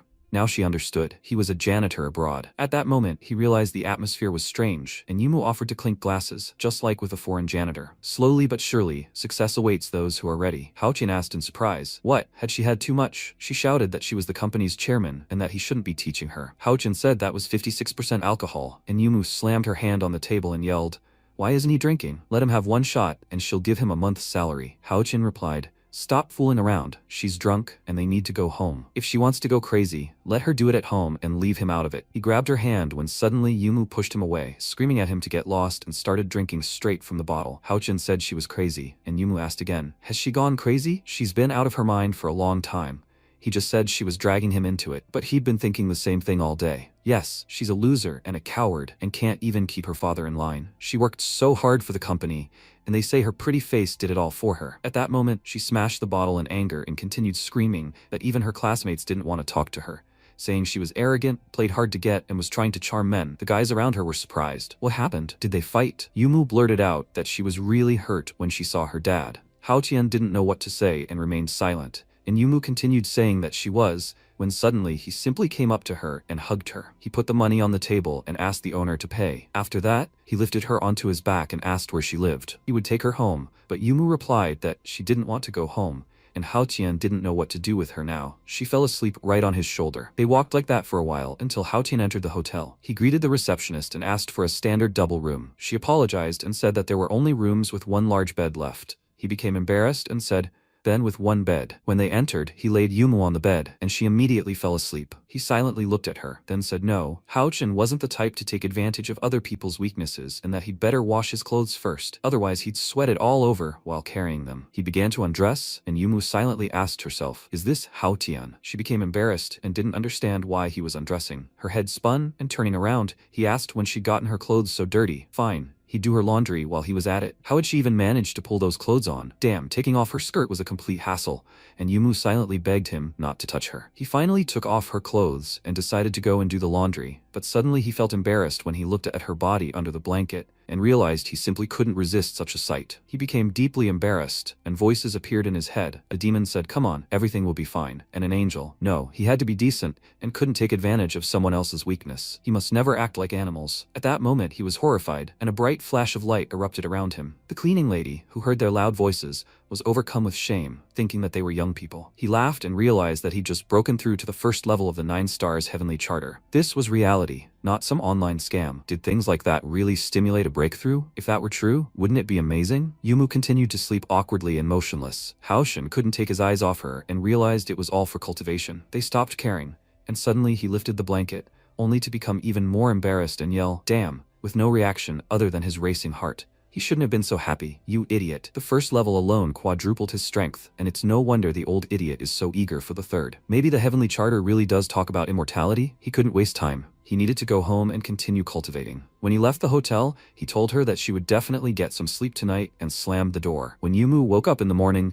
she screamed his name and told him to die. Let him get out of here. Suddenly, she looked around and asked where her clothes were and where they had gone. Where was Hao Tian? Why wasn't he there? When did he leave? She didn't remember anything. She went into the bathroom and saw that he had washed her clothes, but he still saw her body. She wouldn't let this go. Sometime later, in her company's skyscraper, she informed him that, as of today, he had officially been transferred to the president's office, and here was his workstation. She, Yining, was his chief assistant, and from now on, she was responsible for his future work. He replied that this was good, and when she led him into the office, she said that was it. President Lin was leaving, and it was time for her to work too. If he wanted to get what he wanted, he should catch up and be smart. He wondered why he felt like she had a murderous aura about her. At that moment, Yumu approached him and asked, "Why is he sitting here? His job is laborer, isn't it?" He replied that he had just finished cleaning the office and would do it again at lunch. If he was missing anything, she should just tell him and he would do it. Yuma was surprised that he was so accommodating today and didn't understand what was going on. Had he cleaned her office? Hao Tian replied that he hadn't yet. She had just arrived and he was afraid to enter without asking. She told him to grab a few things and come see her in the office. When Hao Tian entered, she asked him to close the door. He poured water and sat down on the sofa,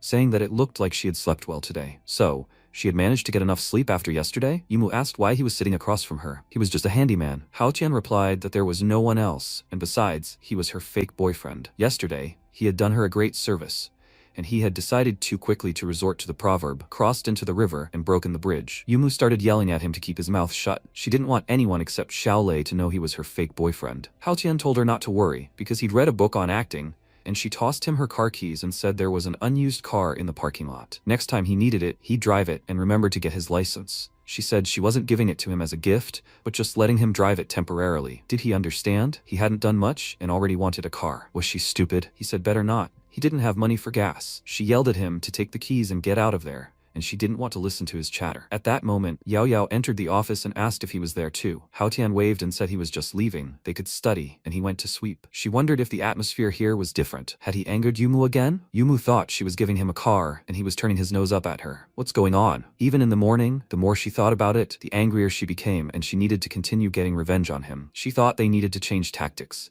They were punishing him too softly so far. Yao Yao told her to be frank, and Yumu said this guy was naturally cut out for physical labor, so she proposed a new system. Under the guise of training, she wouldn't force him to help Yining translate documents, and they'd set his salary as a general laborer's. If he didn't complete the task, they'd release him from that salary, and while they were resting at home, he'd sweat like a pig in the office. The very thought made her happy. Yao Yao said he'd only finished 9 years, so wasn't it too much to force him to translate? Yumu screamed, "Let him do something he's incapable of." Yao Yao saw that she was fuming, and Yumu said she was afraid he wouldn't be able to handle it, and that she'd better have a psychological conversation with him. By the way, how did everything go yesterday? Yumu said everything was fine. They sorted it out, but she needed time to finally let go. Yao Yao smiled and asked again, "Is that true? So he's not that useless. Are they really just pretending? She didn't come home last night, so was she really with him?" Yuma was incredibly angry and started screaming that it was absolutely out of the question. Why would she be with that idiot? She was in the hospital all night. Yao Yao asked again, why did she get so upset? She was just joking. Or was he clinging to her and taking advantage of the opportunity? Yumu became embarrassed and said the wrong word. He saw her naked. When the protagonist went out to the parking lot, he saw an expensive car parked nearby and asked, "Is that it?" He got in and realized it really was new. The smell hadn't yet faded. He looked at his phone and wrote that he would be there soon. He was told that they were waiting for him at the western gate and they needed his help. He said to come down in 10 minutes. Then he stepped on the gas and drove into town. He drove calmly for a while when suddenly a guy in a yellow car drove past and shouted that it was a nice car, but he'd still catch up with him. And his girlfriend asked, "Yulei, why was he swearing so much? He could dye his hair later. He was studying at university and didn't need to act like a street thug." Yulei replied that he understood, and the girl said she hoped he knew that more than a dozen bikers were killed last night. The police were still silent. Did he know anything about it?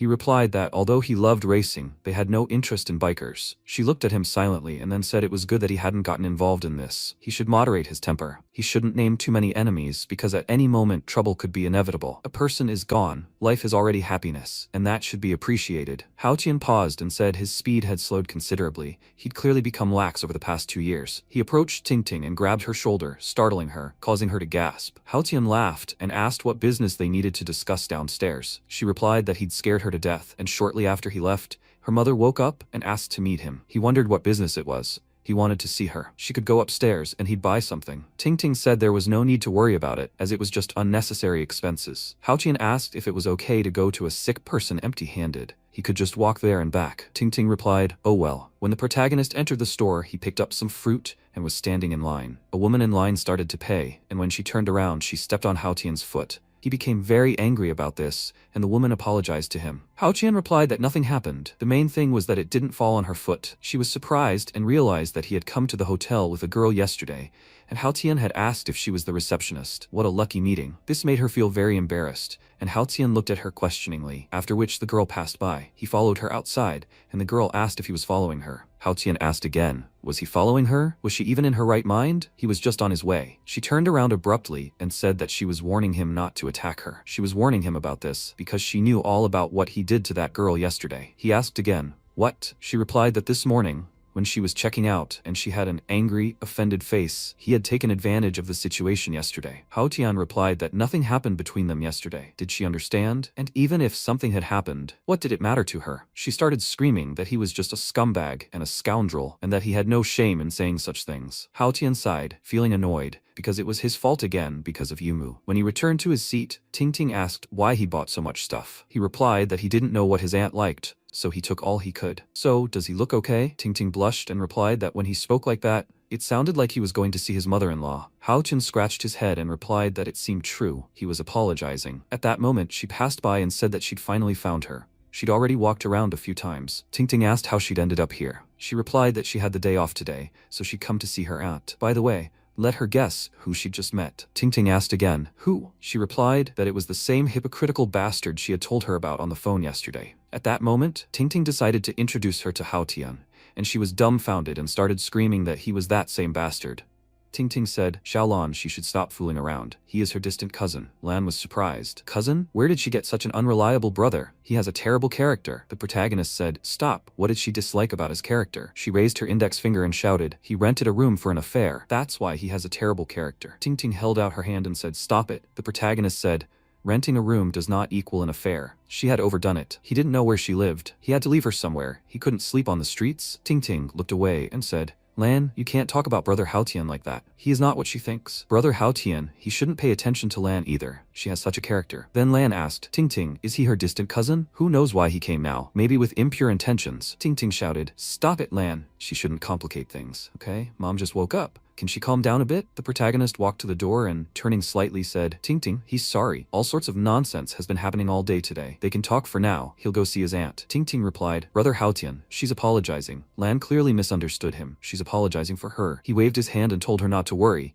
He has no grudge. He has a generous soul. It's not worth quarreling with her. But for the sake of that girl's honor, he must clarify. She was with him last night, but nothing happened between them. That's all. Whether she believes it or not, she must decide for herself. Lan looked thoughtfully into his eyes. At that moment, MC walked into the ward. Ding Chun looked at him and asked, is he Hao Tian? He confirmed, yes, that's right. She said she had heard about him from Ting Ting a long time ago. He put the bag of apples on the bedside table, and she added, she was glad he came and brought so many other things. He told her not to move. She was still very weak. It was better for her to lie down. Then Lan entered the room and said, Auntie, she came to see her. Chiyun replied, Lan, she is so caring, but she should run to the hospital less often. She has a lot of things to do at home. She objected. This can't be. She will miss Aunt Chiyun. Chiyun smiled and said, thank you, dear. The next second, she clutched her chest, and Lan cried out in alarm. Mom, what's wrong with her? Everything was fine. Why again? Mom, she will call the doctor. With these words, she headed for the exit. At that moment, the protagonist looked at Chiyun seriously. He came closer, took her hand, and began to feel her pulse. A bead of sweat rolled down his face, and then he sent a stream of energy into Chiyun's hand. She looked at him in surprise. The next second, a doctor entered the room. He noticed the protagonist's hand on the patient's arm and asked,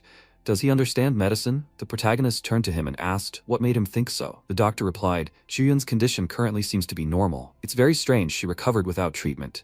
He thought, All these oddities began after he appeared. Could it all be connected with him? Then he came closer and said he too studied traditional Chinese medicine. He had just seen him checking her pulse. If it's convenient, would they come into his office to talk? The protagonist replied, okay. Yan Yongji thought in surprise. He's not denying it. He definitely did it. After a while, they entered the office, and Yongji closed the door behind them. MC looked at him in surprise, and he bowed and exclaimed, Mr. Haotian, he should let his disciple bow to him. The protagonist replied, Dr. Yongji, he shouldn't scare him like that. He hasn't said anything yet, and he's already bowing to his teacher? Yongji replied, he was able to restore Qiyun's health without the help of modern medicine. For that alone, he deserves his bow. The protagonist smiled awkwardly and said, Dr. Yongji, he did indeed study medicine a little with his mentor as a child, but this was his first time practicing. So, 90% of the time, he was lucky. He is a true specialist in healing and saving lives. Yongji thought in surprise. He never practiced and cured someone just like that? If you think about it like that, what are hospitals for? Then he said, Mr. Haotian, if possible, he would like him to continue participating in the treatment. To be honest, with his level of medicine, he's not sure he can completely cure Qiyun on his own. The protagonist responded thoughtfully, okay. If he says so, he won't refuse. His treatment methods are truly very unusual. That's why he asks not to disclose them too widely. The doctor handed him a folder with documents and replied,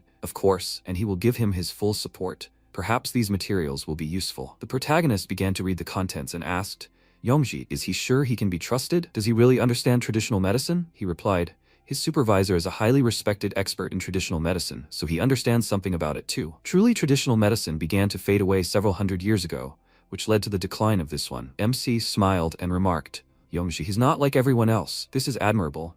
He thinks that if he possessed these skills of traditional medicine, he could be much more useful than he is. Yongji said, Mr. Haotian, he wants to say something. Before he could finish speaking, the protagonist added, although his methods are classified and not passed on to outsiders, if he were to pass them on to his own person, it wouldn't be a violation, right? Besides, he possesses not only high medical skill, but also noble ethics, so he's not too worried. If he wants to learn, then he must kneel. Yongji was surprised, so he's asking him to become his disciple. He thought, the medicine that saved Qiyun from death can't be ordinary. This is a huge opportunity. It's worth kneeling for. The next second, he actually knelt, bowed his head, and shouted, Disciple Yongji greets the teacher. The protagonist laughed lightly and said, he'll send him a few recipes on his phone. He should then study acupuncture and pharmacology. When he has time, he will impart the knowledge in more detail. After that, he handed the phone to the doctor, and Yongji, looking at it in surprise, exclaimed, Thank you, teacher. MC then headed for the exit and, turning slightly, added, he must carefully consider what he received. He replied, Teacher? The student is inviting him to dinner. He begs. He must not refuse. This is a banquet in honor of the initiation into the training. The protagonist replied,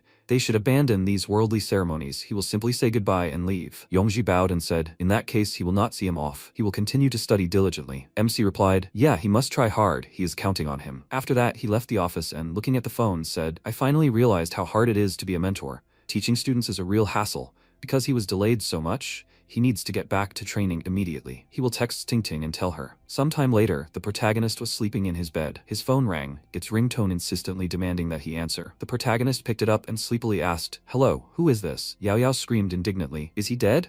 Did he just pick up? He looked at the phone screen and said, Yao Yao? She screamed. He's been absent for 2 days without a good reason. He must come to work quickly. The MC replied, yes, he's already getting ready. After a while, Lu Yining screamed indignantly. Why should she work for him? If he doesn't want to work, he should just say so. They'll get rid of him quickly. Doesn't he know how many people want his job? He smiled awkwardly and scratched the back of his head. Something urgent had come up at home and he hadn't had time to ask for time off. Yining was indignant. Who doesn't have problems at home? If that's the way things are, everyone can skip work. She'll cut their salary in half this month. Next time, he'll deduct everything. He said, Assistant Yining, she's too strict. Yao Yao then approached them, called Yining over, and remarked, she's a middle manager. She should act prudently and not go to extremes. Cutting off half his salary right away? Is that really the company's policy? Yining apologized and said she realized her mistake. Then Yao Yao looked at the protagonist and said, Haotian, they haven't seen each other for so many years. She'd already forgotten the last time she saw him. She believes he had important business at home. Everyone makes mistakes, right? He exclaimed. Miss Yao Yao, she's super. Thank you. Yao Yao thought, but he's great. She deserved to treat him. And then she added, her attitude is right. She deserved to believe in him. So they'll do this. Deduct a whole month's salary. Next time, he'll be fired immediately.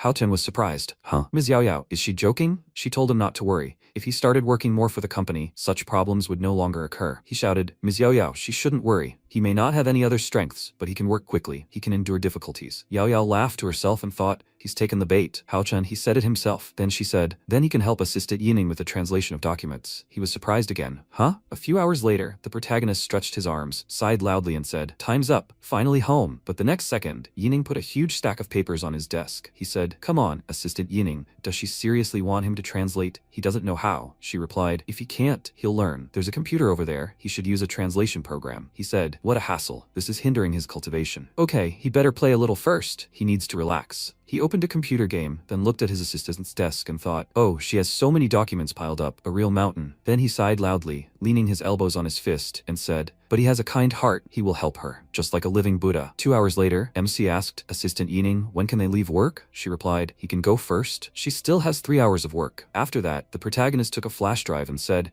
he translated all the documents. She should take a look. Yining thought in surprise. Translated? Is he kidding? Then she inserted the flash drive into the USB port and thought, oh well, she will take a look. Although, it's probably some kind of nonsense. The next second, her eyes widened in surprise, and she asked, huh, this, she thought, not only is the translation accurate, but the style is also polished. Then the protagonist walked past her and asked, Assistant Yining, was it she who translated? There seemed to be a few grammatical errors. She looked at him and asked, does he also understand German? He smiled and noted that it was not so. He just talked to a couple of German guys before. He knows how they speak. Yining thought in surprise. Talked? This guy's crazy. Then she asked, Haotian, isn't he by any chance a spy from another company? Maybe he's here on some kind of mission?